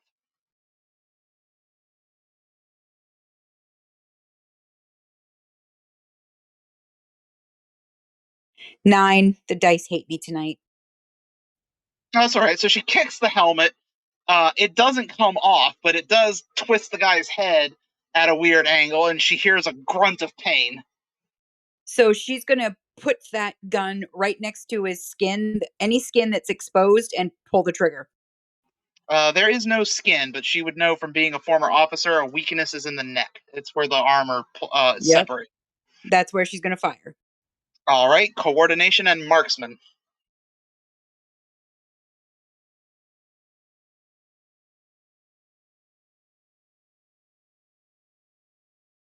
$16. Damn, finally something good.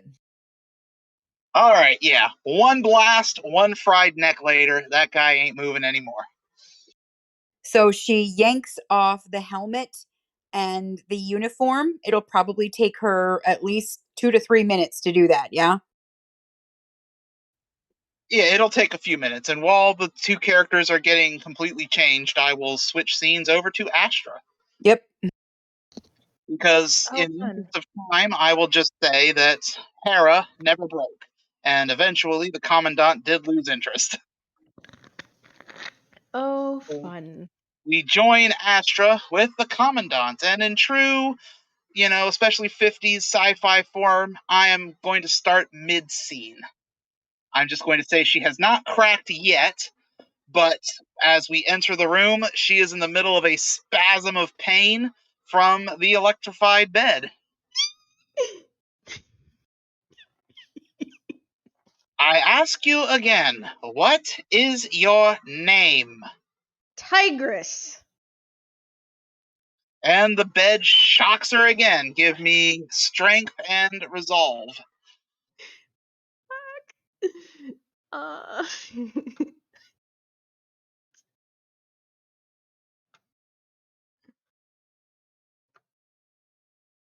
wait, that's a wait. Woohoo! I got double sixes. Nice. Okay, so the electricity shocks you again, and it's gotten to the point where you're not really feeling it anymore.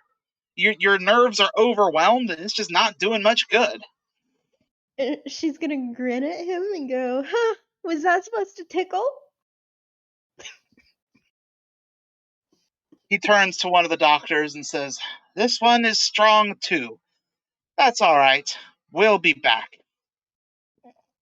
And at that moment, ray gun fire is heard, muffled by multiple walls and doors, but the unmistakable sound of ray gun fire. Oh, fun! Sounds like one of my friends may have gotten free. No matter. They will be returning to a ship that has been disabled. Good luck escaping. When I get Oh, out of this, be ready. My claws will be waiting for you. yes, I'm sure they will be, rebel scum. And he Go to hell. wish of his cape and leave the room, leaving the two doctors there who kind of glance at each other, but one of them starts going for all of the instruments he is carefully and theatrically arrayed on his little rolly cart. Oh crap. And the one choosing says, "Oh, the commandant didn't say we couldn't have a little fun, right?" The other one says, "Well, as long as she's still alive, we can pretty much do what we want, right?" Yes, that's what I'm And I'll thinking. take your fingers off. Oh, you hear that? That's a great idea. Take a finger for a souvenir. Go to fucking hell. The first guy picks up a tiny little saw, and tests its sharpness on his glove, which, there's a nick in the glove now, but he didn't do it hard enough to do himself any harm. And he says, "So, which finger are you least attracted to? What's your least favorite finger?" And she's gonna bare her teeth and like growl at him.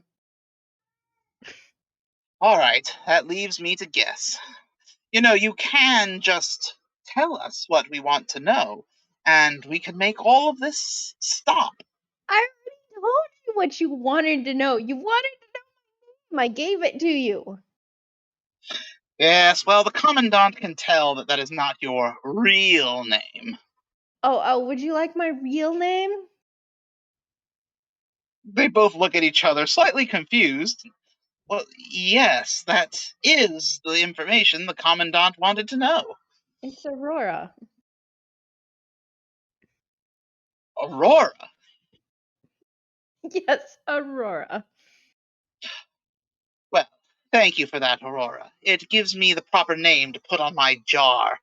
And he leans forward to her with the tiny little saw. Can she? How much movement does she have? Can she lean forward to try and like headbutt him or anything? Um, Picture that you cannot move your body at all, and how far you can move your head if even your shoulders are held down. Well, she's gonna try and headbutt him then. If So she she's can. writhing and moving and trying to be difficult, but she is completely strapped down.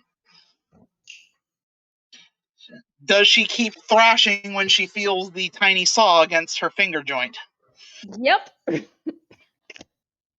Okay, then she receives a deep cut on her pinky finger on her left hand. Cuts can heal. And he says, "Quit thrashing. Make the cut uneven." Maybe you want to try something else. Like, go torture someone else. Maybe we will.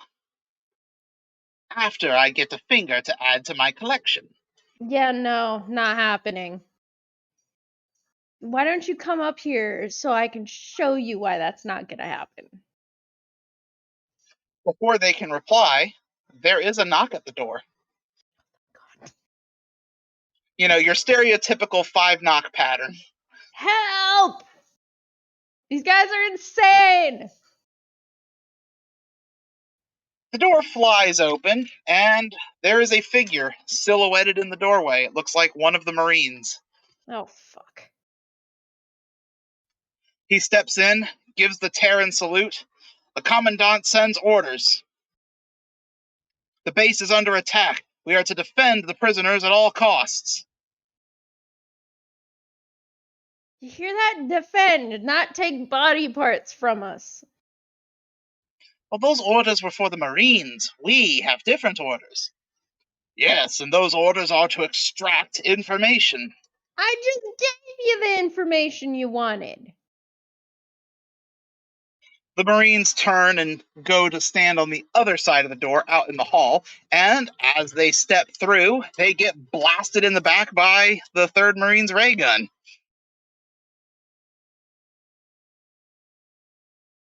As they fall to the ground and don't move, the new Marine takes off his helmet, and it is Biggs.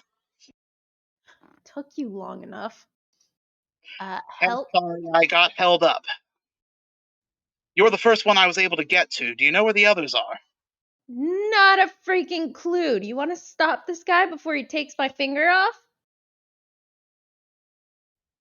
Out of character, I forgot about the doctors. He would have blasted them too. Oh, okay, good. You want to get me out of this thing so we can figure out where they are? I am working on it. I'm Just sorry. move on. Electricity through your body and then someone trying to take your finger off makes you a little testy. Yes, I'm sure it was a shocking experience. And who the hell do I need to talk to when we get back about getting my what's the name of that stupid sword she carries? A rapier. Yeah, about getting my rapier back, please. The bed starts to lower with a whir, and he says, "Do you really think your rapier would have helped you in this situation?" It might have helped with the 4 Marines that captured me. I mean, hey, if you want to stab 4 dudes, then you do you. That sounds like a fun night to me. Throw in some alcohol, and it could even be great. The bed is now completely reclined, and he pops over and quickly undoes all the straps, leaving you free to roll up and get off the bed. And she's gonna do just that. Well, take your pick of ray guns, and if you want a rapier, I'm sure one of the Marines has one.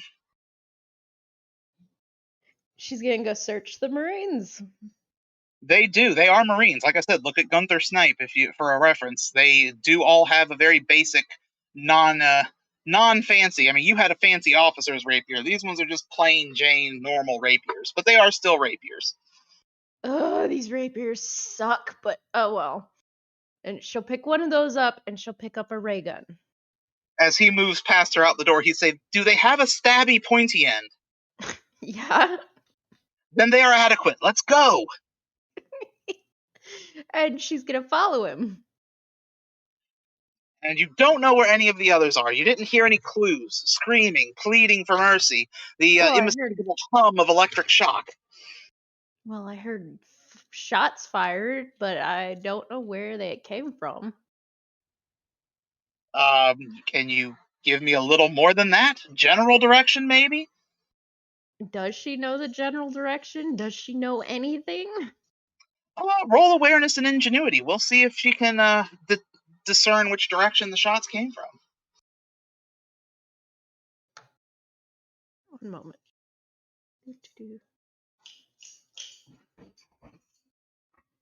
11. And you said awareness and ingenuity, right? Yes. 17. She has an idea that when she was strapped to her bed, the shots came from her left. So when I was strapped to that crazy contraption, the shots were coming from my left.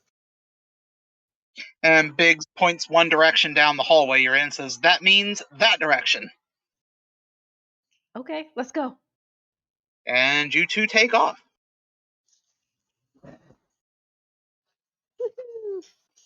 Jasmine, what the heck? So, as you guys run down the hall, you run into two Marines. Oh, fuck. Their weapons are not ready. Their weapons are not ready, and both of them already have burn marks in their chests. Aren't you a little short for a stormtrooper? I know, right? Ursa throws her hand out in front of her. It's us. Well, it's me. I don't know who this chick is. Prove it's you. She takes off the helmet, glares at Astra, and then shoves it back on her head. Yep, it's you. All right, excellent. So you are the only one without a disguise, he says, looking at Astra. Oops. She Ursa walks over, grabs her by the scruff of the neck, and goes, I can say she's a prisoner. Fuck. Not again. That might be our best bet. I could put you in restraints if you're up for a good time, or you can just pretend you are restrained, which is a little vanilla and boring. You hear a small voice say, actually, might be the better option for that. And she pulls the helmet off, and you to the description Wanderer has already given. I have no clue. I forgot the description. Beaten, bloody, skeletal, dirty. Yeah. So hand her your outfit, and we'll use you as a prisoner? Is that what you're saying?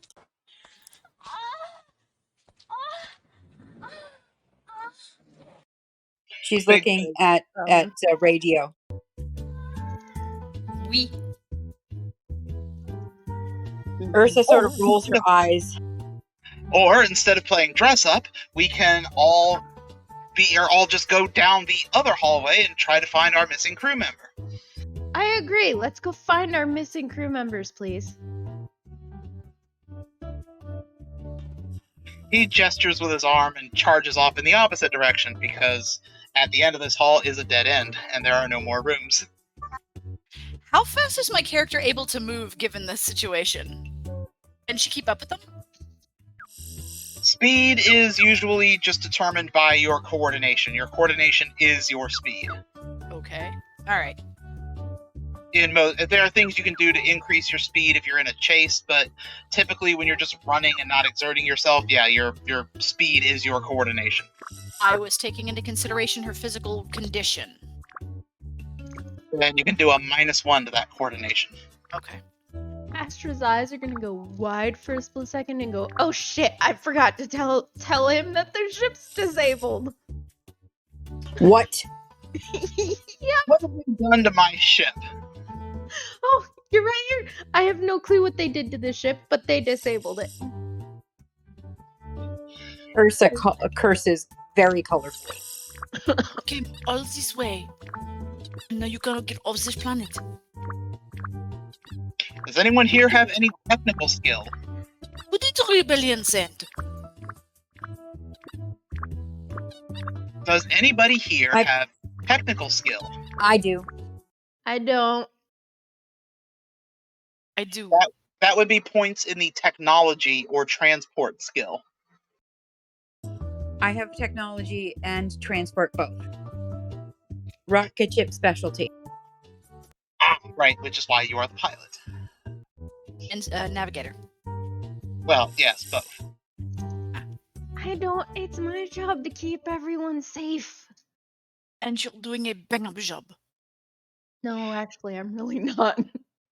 Alright, tell you what, we need a distraction. I will go and try to find Commander Stern. And then I will get to the rocket ship, and Ursa and I will see if we can get it running. Actually, no. I will try to get it running with Commander Stern. You three should create a distraction. You Keep got cut looking off there. around You like three should what? make everyone chase us on a wild goose chase. Got it. Or, this is an inquisitorious black site and what appears to be a prison camp. You can always stage a jailbreak. Oh, that's a brilliant idea too. There aren't enough guards to keep all of the prisoners down. I'll do that. She takes out her ray gun and starts briskly heading up the hallway, shooting at every locking mechanism that she can. The locking mechanisms would not be obvious, and you can start doing that. I don't know if anyone else wants to try to do anything. Well, Astra's gonna look at the strange girl speaking French. Any ideas on how to start a jailbreak? You're not going to succeed. People are too beaten down. There is no hope for them. There is no way off. There's always hope, and there's plenty of transports here, I'm sure. She looks at Astra and says, "Believe me when I tell you, that hope does not go very far. It goes as far as the torture chambers that you are just in. My partner in crime, the one who had hope, turned on me. I was the one that sent the message." And Astra will reach out, put her hands on what is this girl's name? Right. Right, But you on don't know that. You haven't the slightest idea. Oh, I know, but like Astra's not gonna use her name, but in character, or never mind. Anyway, she's gonna put her hands on Ray's shoulders and go, "Hope is what makes rebellions work. We got this. We just gotta sow some chaos. So Chaos what's is the best way to do it since you've been here for so long?" not been here that long. Oh, it looks like that long. You really want to do that? Start shooting in the mines. Okay, how do we get there? It will take you away from where your ship is. If you need to stay close to the ship, fire on this facility. That will get the commandant's attention very quickly. Wait, do what? If you want to stay close to your ship while he's trying to fix it, fire on this facility. No? That will get the commandant's attention very quickly. Alright, let's go find some people to mess up. Come on. That is not my specialty. Okay, just stick close. Okay, stay close. And don't get in my way. I don't have time to babysit, but I can protect you if you stay out of the way. Since you are here to rescue me, I will do as you say. All right, so who is doing what? Biggs has already rushed off to try to find his missing crew member and get back to the rocket ship. Ursa is walking up and down hallways, trying to open up prisoner doors if there are any what obviously are cells. If they are not obviously cells, she is not shooting them to try and open the door. First couple doors she bursts open just open into empty torture chambers. This is a medical wing. This is not the prison. Okay, then she's gonna chase after Biggs. Okay, and what are Astra and Ray up to?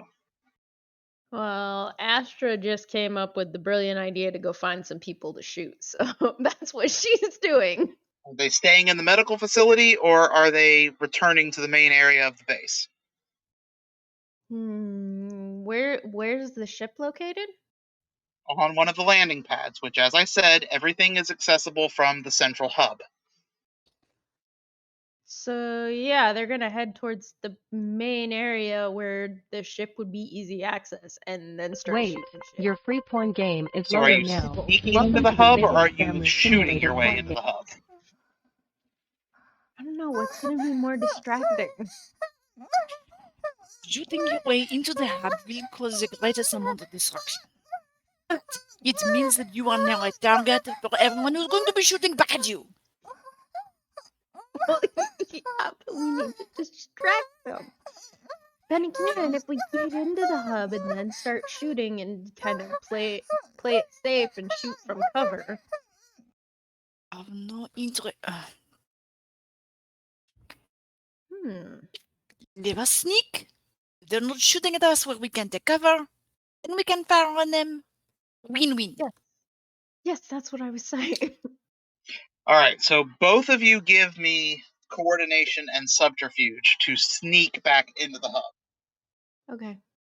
While you are doing that, I will just simply say, because I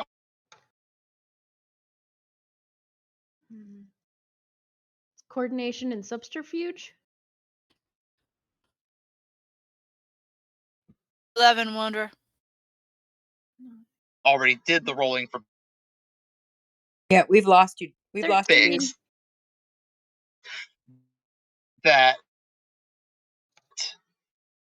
Terra would find that she is rescued by both Biggs and Ursa.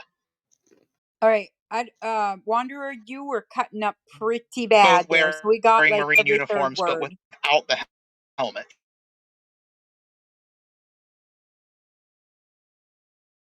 Hey, Wanderer, we're only catching about every third word, man. Yep. Take her far into the forest. Find some secluded glade where she can pick wildflowers. Yes, Your Majesty. There, my faithful huntsman, you will kill her. Meow. Wanderer. I think we lost him. Mon Dieu.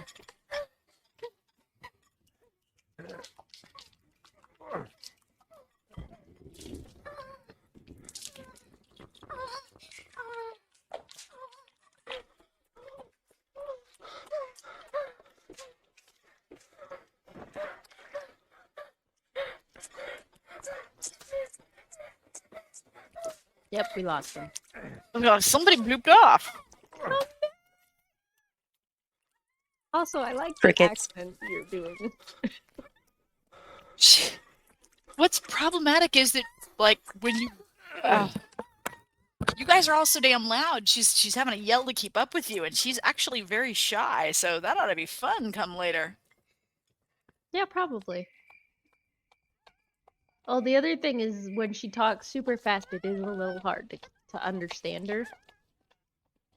I think it's hard to understand her. Try tripping over all of those frigging strange sounds and waddle whatsits with a tongue piercing. Yo, that's a bitch and a half. Maybe I can't understand me. My piercing's getting in the way. Oh, somebody blooped back on. Goodness. He's trying to reconnect. All right, so apparently my Wi-Fi died, and my phone was on Wi-Fi instead of data, so I lost both my computer's Discord and my phone's. Oh, balls. Yeah, my we phone- lost you quite a bit ago, though. Somebody want to give him a recap of where we were when he started going, crazy? He was talking about what Biggs was doing as Hodge and I were rolling. Yes, but I don't remember what we were rolling for. We were rolling to sneak into the central hub. Okay, so that's going to be coordination and subterfuge. I already rolled for Biggs, since Ursa had said she was just following him, and I basically made Ursa give him a +2 to everything he did, assuming she was supporting him. And those two, dressed as Marines but without the helmet on, rescued Hera from her torture chamber. So it's now Ursa and Biggs dressed as Marines, and Ursa still dressed in her rebel-ish uniform.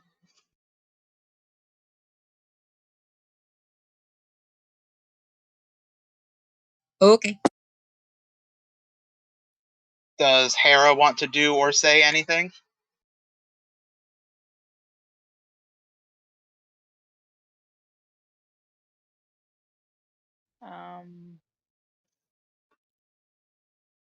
Any suggestions how we're gonna get out of here?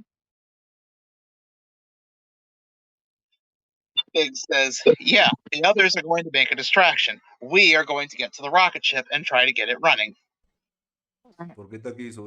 Unless you two want to try and go help join the distraction. No, I'm better suited to getting this stupid ship off of this stupid planet or rock or whatever the hell we're on. All right, good enough. Can't believe I got myself involved in this. Oh, you didn't get yourself involved in this. You were forced into this. Yeah, it was a trap that we willingly went into knowing it was a trap. She glares at the two of them but doesn't say anything. All right, so back in the central hub, what were your die results? Oh, shit, I already forgot. 11.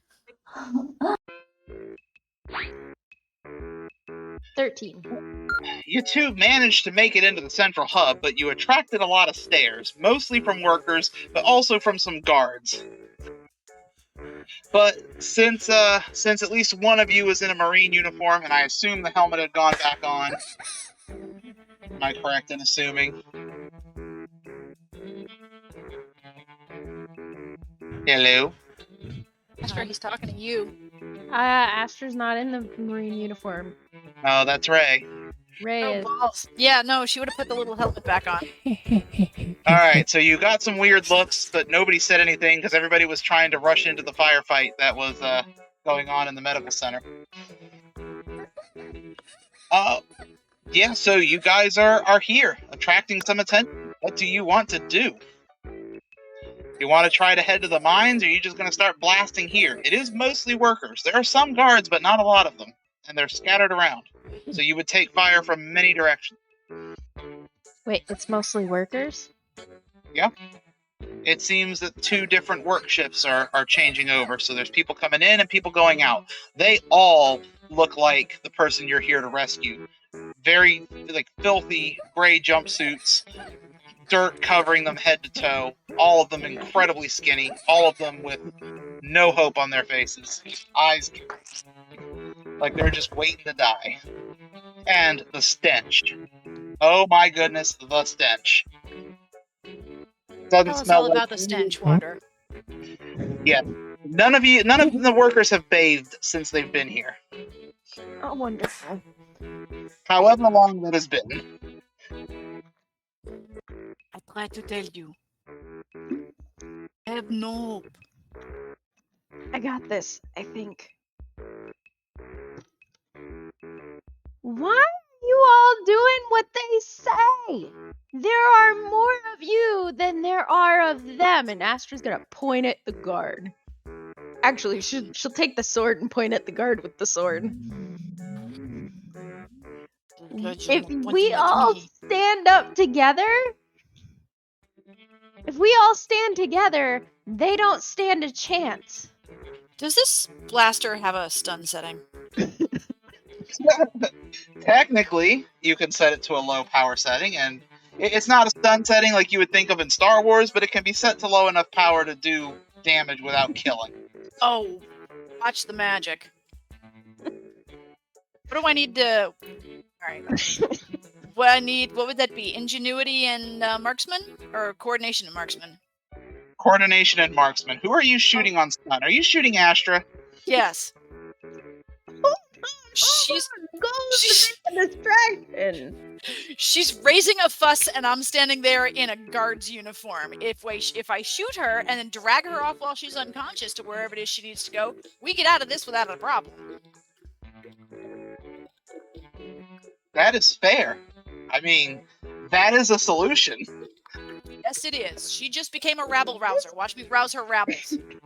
Just take the fucking helmet off. That's 11, and you said coordination and marksman for 7 is an 18.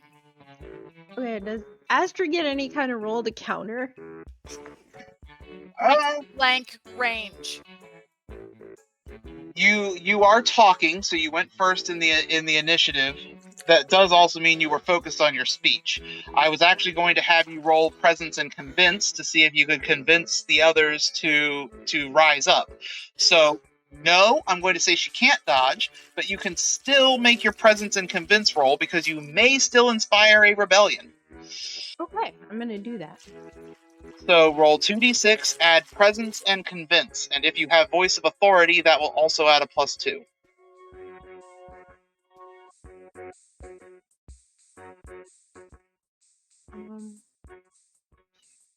Do you have voice of authority? I have no idea. Hold on. Where would I look to find that? Oh, yes, I do have voice of authority. All right, so 2d6 plus presence plus convince plus 2 for voice of authority.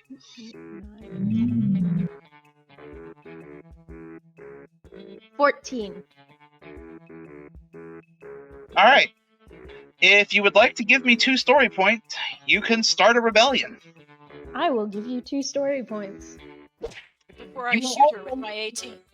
You are also stunned by Ray's blast from her ray gun. At least I started a rebellion. So the prisoners see the guard gun down the rabble rouser. They see the other guards raise their ray guns threateningly, and one of them, probably a newer recruit because he's less dirty than the others but still filthy, raises his fist in the air and yells, "Let's get him!" and gets shot down by the lead Marine. The Marines start firing indiscriminately into the crowd. Some of them scream and run and try to hide, but a lot of them try to take on the Marines that are now just shooting into them. Hey, it worked! How does she grab Astra and drag her to the ship? That would be coordination and strength, but you would get a -4 for your physical condition. Okay. Alright, that's an 8, coordination is 12, and strength is... It's 15 minus 4 is 11. Yeah, you can get her under her arms, you can inch her along the ground, but you are not going anywhere with any kind of speed. That's wake her up. Oh, there's her. Nope, just gotta wait for the stun effect to wear off. Okay.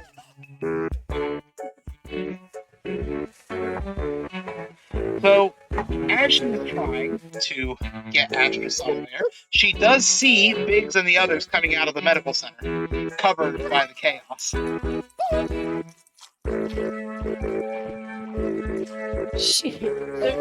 How would she get their attention? I know. Ray gun blast in the sky.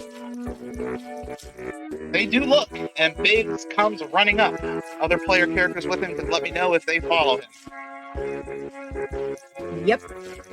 He waves his hand in front of his face and goes, "Woo! Smells like something crawled up and died on top of something dead." Ursa goes and grabs Astra up in her arms. Is she strong enough to do that? What is your strength? It's a 3. Do you want me to roll dice? No, she does not have a high enough strength attribute to physically pick up and carry Astra. Okay. Biggs does, though, so I am rolling for him, and he picks Astra up in a fireman's carry, and he's like, "I'll get her back to the ship. You guys, well, I guess you've already started a riot. And we have the one we came for, so as long as we can get the rocket ship up and running, we should be good to go." I'm gonna ask an out of character question. How did they know? Know what? Nope. That she's the one they came for. She told them in the prison that she was the one that sent the message. I said it to, I think it was Astra or Ursa. One of the two of them was, it was just one of the two of them, not everybody. She said it to Astra, who is currently unconscious in Biggs's arms. Yep. That's right. Kind of what I thought. I'm like, okay, I thought she said it to the collection of them in the hallway. That is my mistake. Fair enough, but I wanted to check. And I applaud you for that. I can make mistakes. Anyway, so I want that on the recording. Wanderer can make mistakes. anyway, so Biggs admits you've started a riot. He still needs to get the rocket ship up and running, and he looks at everyone else and says, "And we still need to find the Legion defector in all the chaos." I will leave that up to you. That sounds like a you guys problem. I am going to go get my rocket ship up and running. Ursa says, I don't care, and runs for the ship as fast as possible.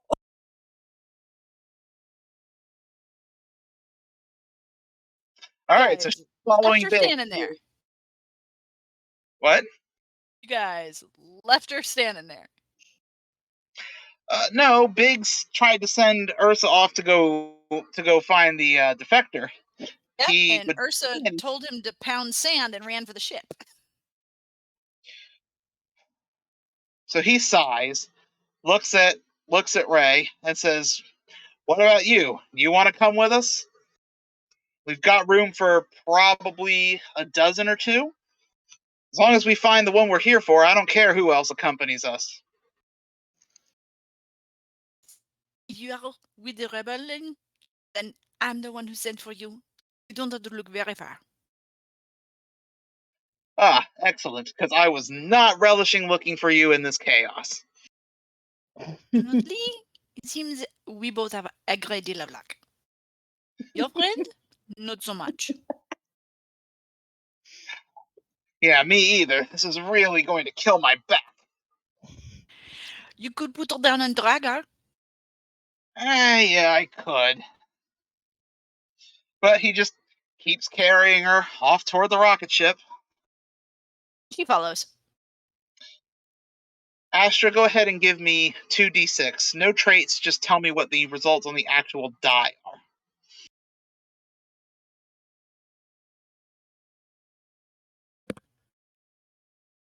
Nine.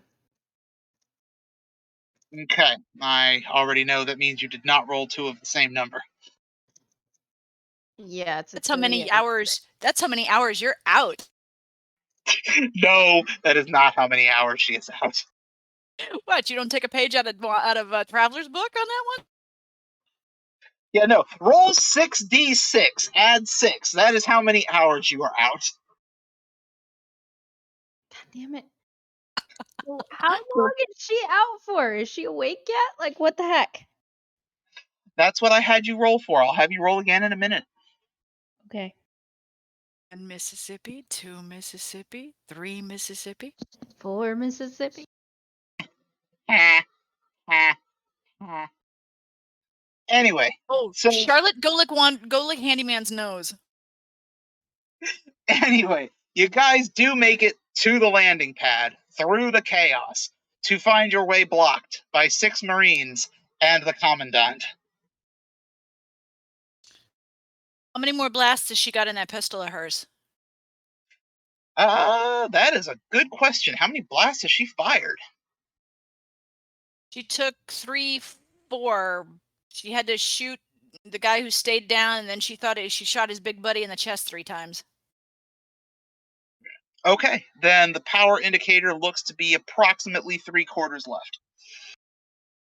Ursa's only fired hers once. She would get there before they do. Yes, she would, and she would come up short when she sees the force guarding the landing pad. Okay, so that means she's just waiting until the rest of them catch up. So as they catch up, does she say anything before they round the corner and come face to face with the welcoming committee? Okay, well, hang on a minute. Back up. When she rushed outside, did they see her, or did she see them before and crouched down or got behind something so that they don't see her, or did they see her? Unknown. All I know is I asked if she doubled back and went into hiding. You said yes, and they did not give any indication that they saw her. Okay, in that case, she would wave frantically at those coming up behind her and point to say they have the ship surrounded. Biggs would put Astra down and peek out very carefully around the corner and let out a couple colorful choice words. That's going to make things much more difficult. Let's see, we have 3 ray guns, 6 of them in the Commandant. How good a shot are you, Ursa? She pulls up the gun and glares at him. I'm good. Yes, but are you willing to shoot them? Of course, I'm willing to shoot them. Excellent. Then we should do so. And before he can give any further orders, for a story point, there can be a groan from the floor next to them. Yep, I will give you a story point for that. Ah, Miss Briggs. Excellent. That's 4 ray guns. Who the hell? You shot me! She'll say and point at Ray. We're in hiding. From around a corner you hear, "What was that? I heard something." Shoot her again. "I know you're back there, rebels. I knew I knew there was only one way off my little playground." I have an observation question. What is around them? Is there, like, are they just at the base of the ship and there's nothing else around them? No, they're on the landing pad, in between you and the ship. Okay, what I'm looking for is if we were to create a distraction. At this point, the Commandant knows you all are there. He knows that this is the only way off the ship. No amount of distraction is going to get these Marines to move. I want the Commandant. Let's get him. Now, wait just a minute. He has 6 Marines with him. Okay. And you will find that he is most difficult to kill. He has reputation. Man, so did I when I was.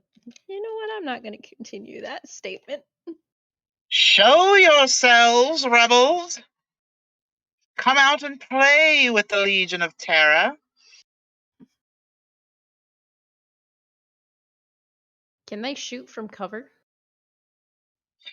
They can try. It would only be partial cover. They'd just be popping around the corner and shooting, and then trying to duck back into cover. I'm guessing that's a no for the cannon beams. Are there any other? This is an out of character question.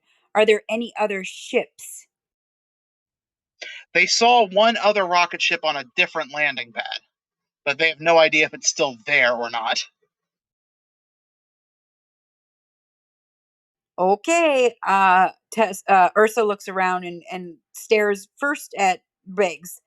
Any ideas? She says this very quietly, but I'm not saying it quietly if they're recording. We've got cover. They don't. Let's shoot them. Yeah, my idea is to pick off as many of the Marines as we can in a surprise attack, get to my ship, and we take off.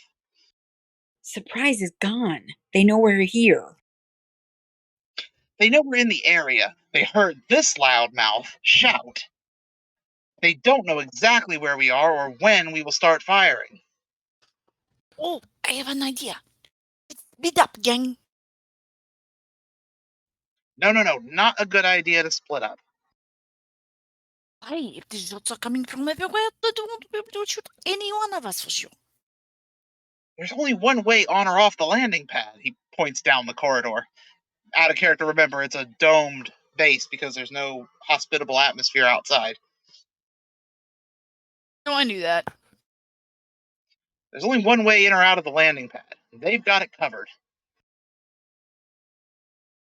So let's just shoot them. Our best hope is a bold move, a full frontal assault. The one with the full front. How many blasters do we have? Oh, we have 4 ray guns.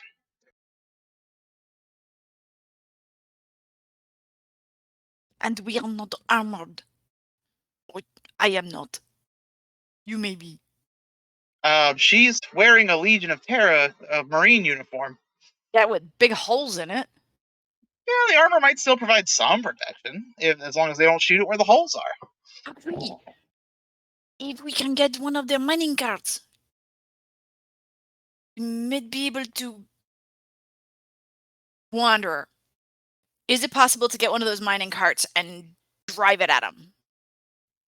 I mean, that is more than possible. They are hover trucks. They are not on tracks. Oh, maybe. God, she takes off. She's going for one of those mining carts. Where's she going? I don't know, but I am getting ready to do a full frontal assault, even with one less ray gun. All right. What do I need to roll to make that a thing? Commandant. You know what?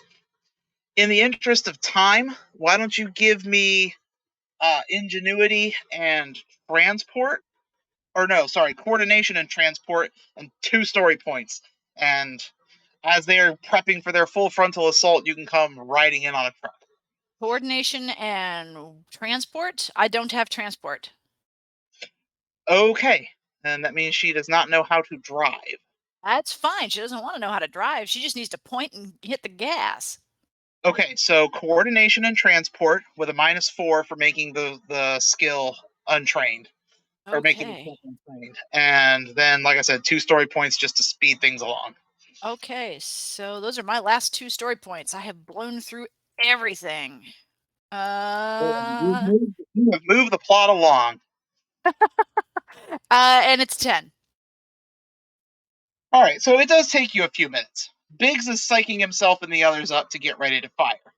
And eventually he does order a full frontal assault. I will ask everyone to make 1 roll, coordination and marksman. Okay. Can I use story points to make a called shot?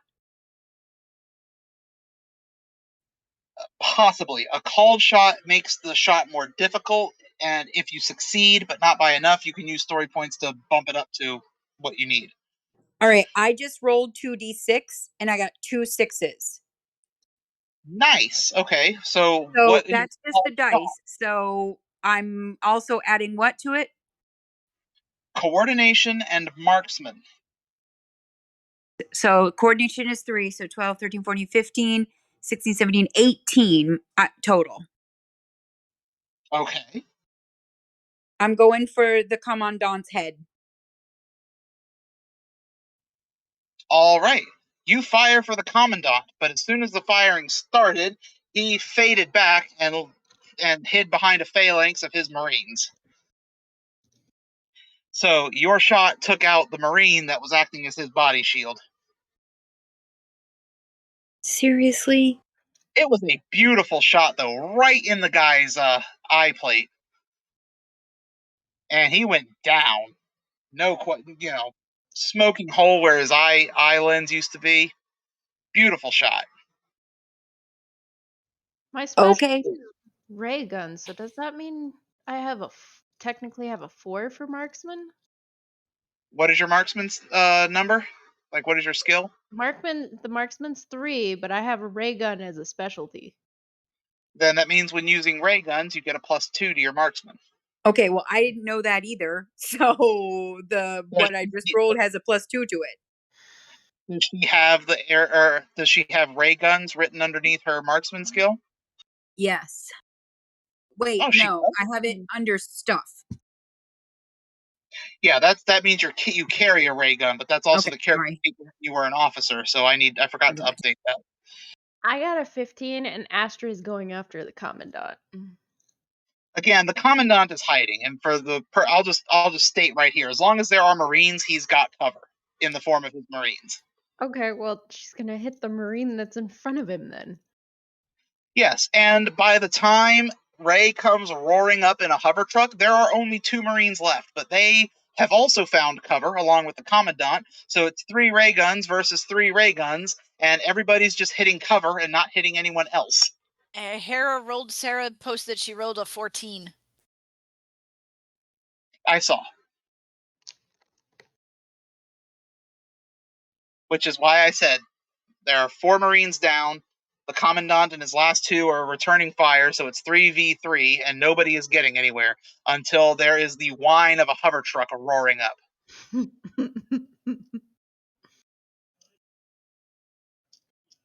So who all takes that takedown? Is Ray just shooting down the hallway in her truck? Oh, yeah. I assume she's getting low to avoid taking ray gun fire. Oh, of course. I rolled for the Marines. I took your cover into account. The truck is blasted to a grinding stop as its hover technology cuts out. The engine dies, and it comes to a crashing, jarring halt just short of the rocket ship. Damn it. She is now surrounded by the Marines. Wait, so are the Marines going after her? Yes, which means the rest of the crew can rush up, and Biggs does at the very least. I don't know if anyone else is following him. Yep, Ursa will follow.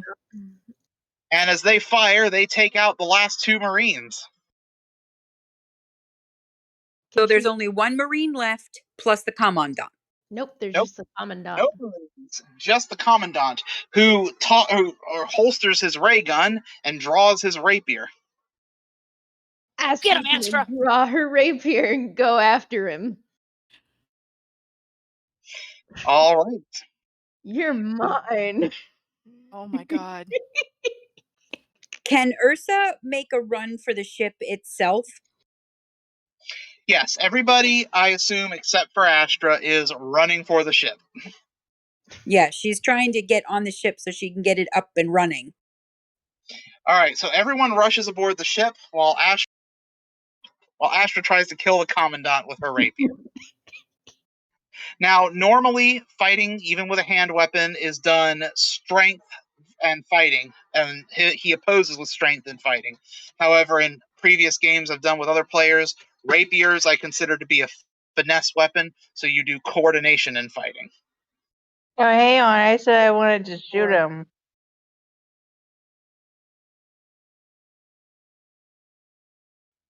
You can try to shoot the Commandant, but with everyone's order of operations here, you would have a very good risk of hitting Astra as well, because she wants blood and she is going for it. Or is there a way to rink around him and shoot him without hitting her? What now? Is there ways to go around? No, because Astra is between you got the whole group. The whole party was charging for the rocket ship. Astra broke off to go fight the Commandant. So she is between the party who is running and the Commandant. You can make the shot, but the DC will be higher, and if you miss the DC, you have a high chance of hitting Astra. Never mind. All right, so Astra, I've already rolled for the Commandant. Give me coordination and fighting, and you get a +2 since you have a fencing area of expertise. 7, 8, 9, 11, 16.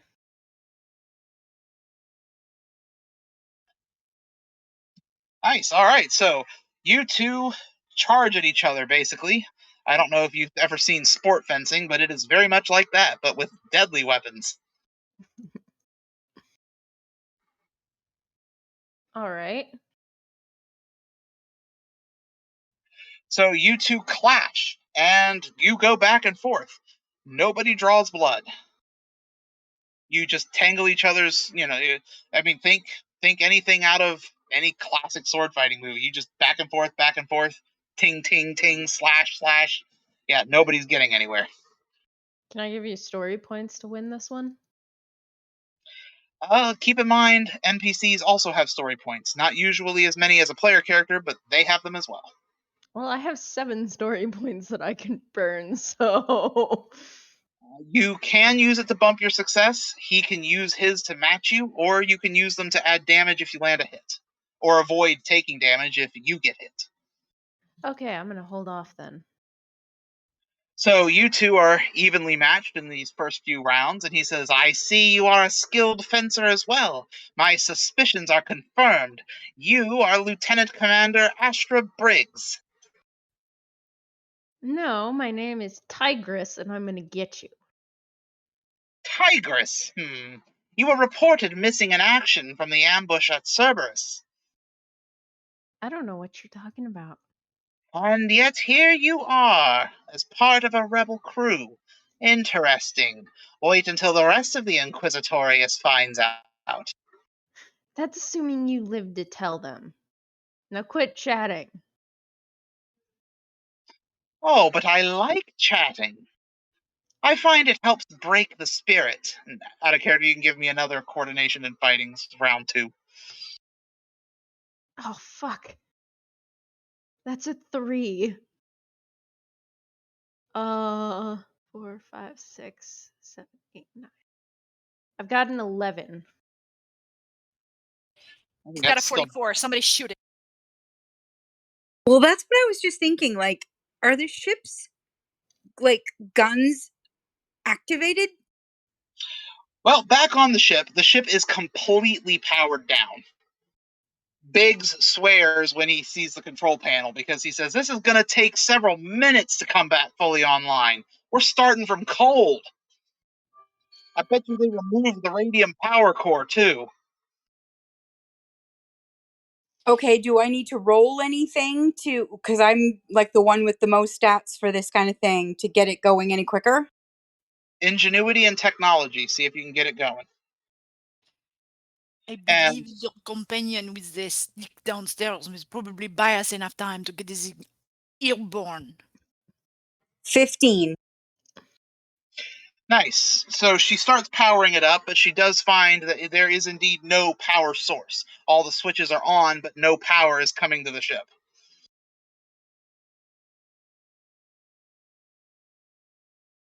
So she'll turn around and look at Biggs.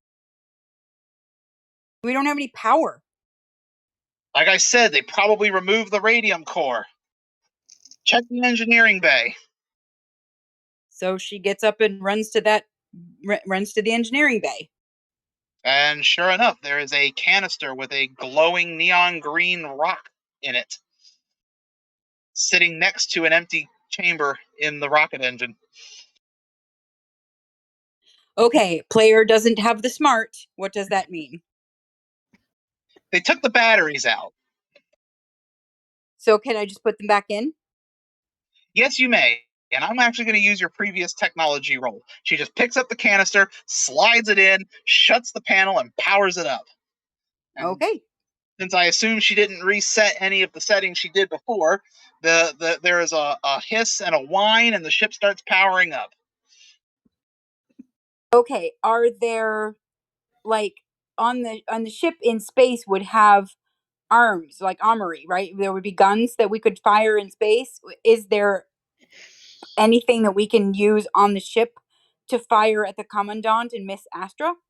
The rocket ship has arc lasers. They are designed for ship-to-ship combat. That would be like in a pirate movie firing a cannon at one of two people dueling.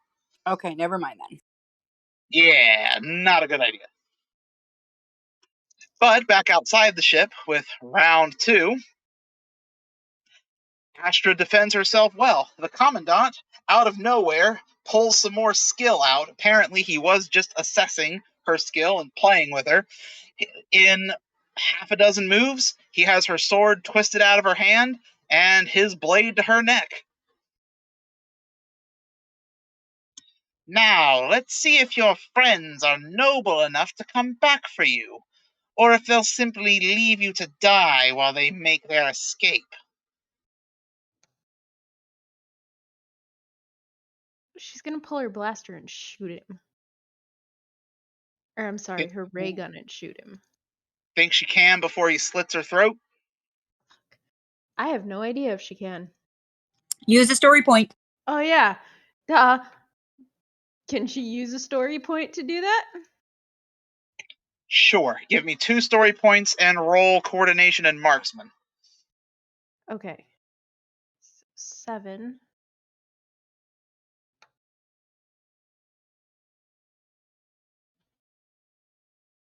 $16 plus the 2 story points. Nice. So, with her left hand, she grabs the rapier's blade. He tries to slit her throat, but instead he slices her hand deeply. That's gonna hamper you in the next game if you use your left hand for anything. You've taken a very deep cut to your left hand, but you stopped his sword from slitting your throat, and with your right hand, cowboy style, draw and hip fire your ray gun, which blasts him squarely in the chest, powerfully enough to knock him off his feet and onto his back, his sword clattering to the ground. Because, your hand is bloody and slick and you couldn't hold on to the blade. Cool. So he's down and out? He is down. You don't know if he's out. He is an Inquisitor and probably wearing armor. So she's going to shoot him again to be sure. All right, give me another coordination and marksman. And where are you blasting him? Wherever the armor would be the weakest, if she can get to it.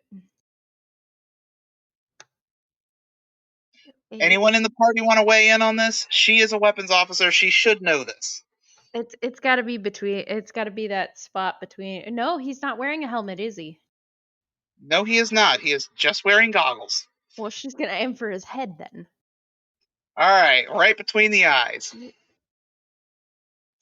9, Give me a roll. 12, 13, 14, 15, 17. She blasts him once, twice, 3 times, right in the face. And he does not move. His head is just a smoking black crater in his face. She's gonna pick up she's gonna put the gun away, pick up his sword, and dart onto the ship. Which the engine whine is becoming very loud, and everyone is sitting in their proper places at the controls. Big says, "We have power, and I don't know how long it's going to take them before they try to stop us. Also," and he points out the canopy, "the dome is still up, which is why we were able to breathe, but it also means we can't leave." So how do we get the dome down? Well, presumably that's done from flight control. Do we have anybody on the inside? He glances around. Oh, wait, no, we're all here, trying to escape. Why don't we just blast the dome? Because then everyone on the rock dies. Everyone on the truck is already dead. Shoot! Everyone on the landing platform will die. There should be a safety security measure that will lock down the door at the end of the hall. We'll use the guns on the ship. Just blast the dome. That would be a job for the weapons officer. I'm on it. Give me a second. And hurry up, the engines are online, and I don't want to smash the rolling ship exactly? inside. That would be ingenuity and marksman. It's ingenuity because you are using the ship's weapons and not physically aiming them yourself. 5, 6, 7, 8. Okay. And marksman, I would only get the 3. I wouldn't get the plus for the ray guns, correct? That is correct. Okay. Hold on. 5. I've gotten 11. All right, so she blasts the dome with each of the rocket ship's 2 arc laser pods. The power is cycling, building up charge for another attack, and Big says, "That wasn't enough! Hit it again!" All right.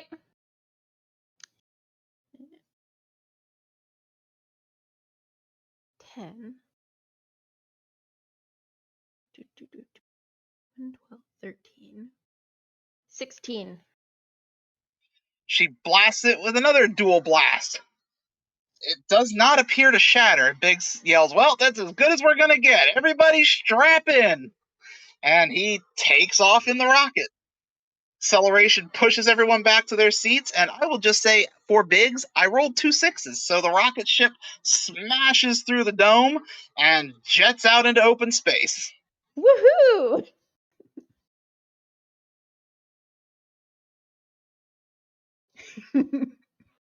And speak of the devil. And where are we heading? Well, mission accomplished. Back to base. Unless anyone wants to try to strafe this rock. Strafe the rock? What do you mean strafe the rock? He means I blow it up. Turn the ship around, point the arc laser pods at it, and reduce it to rubble. There's innocent people on that rock, though. You did not hear me when I said, told you. They're dead. They know it. You would be doing them a kindness to blow this mess up. According to the Legion of Terra, they're all dead. They are the vanished.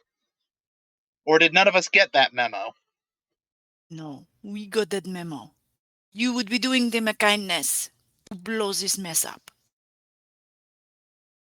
Well, it's your call, Captain.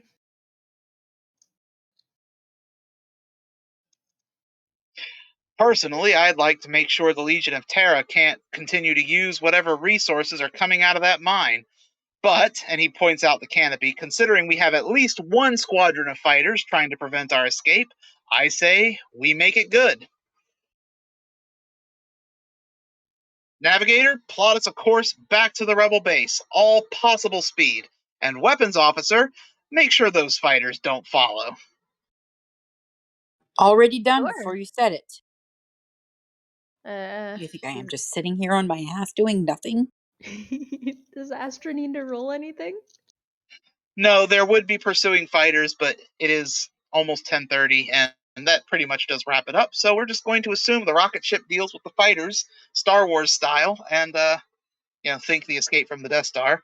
And yeah, guys fly towards the rebel base. I need to clean up this fancy new sword. Biggs rolls his eyes, but continues to look out the canopy, piloting the rocket ship. Well, Ursa's piloting the rocket ship. He is pretending to pilot the rocket ship. Captain, Yes. What was your name again? I am radio. Yeah, Ray. Former Legion ensign, right? Correct. I was told that you have further intelligence for us. Correct. And I have communication skills. Well, I'm sure we'll be able to put those to good use. We'll debrief you once we get back to Rebellion headquarters. Is there a place that I can go and lay down? I am. And she looks back at that rock you guys just friggin' rescued her from. Very weary from my experience. Yeah. Yeah, I'm sure you are. And he gestures with his thumb. Crew quarters are that way. Thank you. Merci. Thank you very much, all. I was not sure you would come. You're welcome. I'm glad to know that the rebellion is as good as its word. Ursa snorts but doesn't say anything. Yeah, that's us. Bunch of Boy Scouts. You're welcome. And hey, by the way, you're gonna love it. The whole military standard thing, not so much so strict as the Legion was.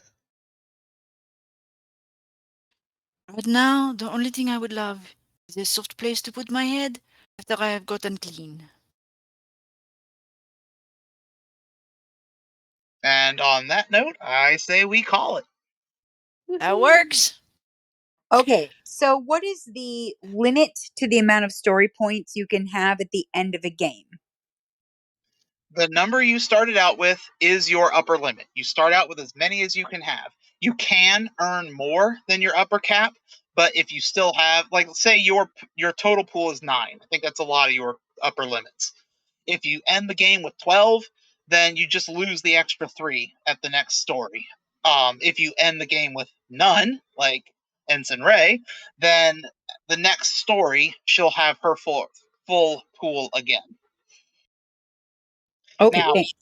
like any role-playing game, these stories can take multiple sessions to play. I do not typically play that way. I like the episodic serialized format.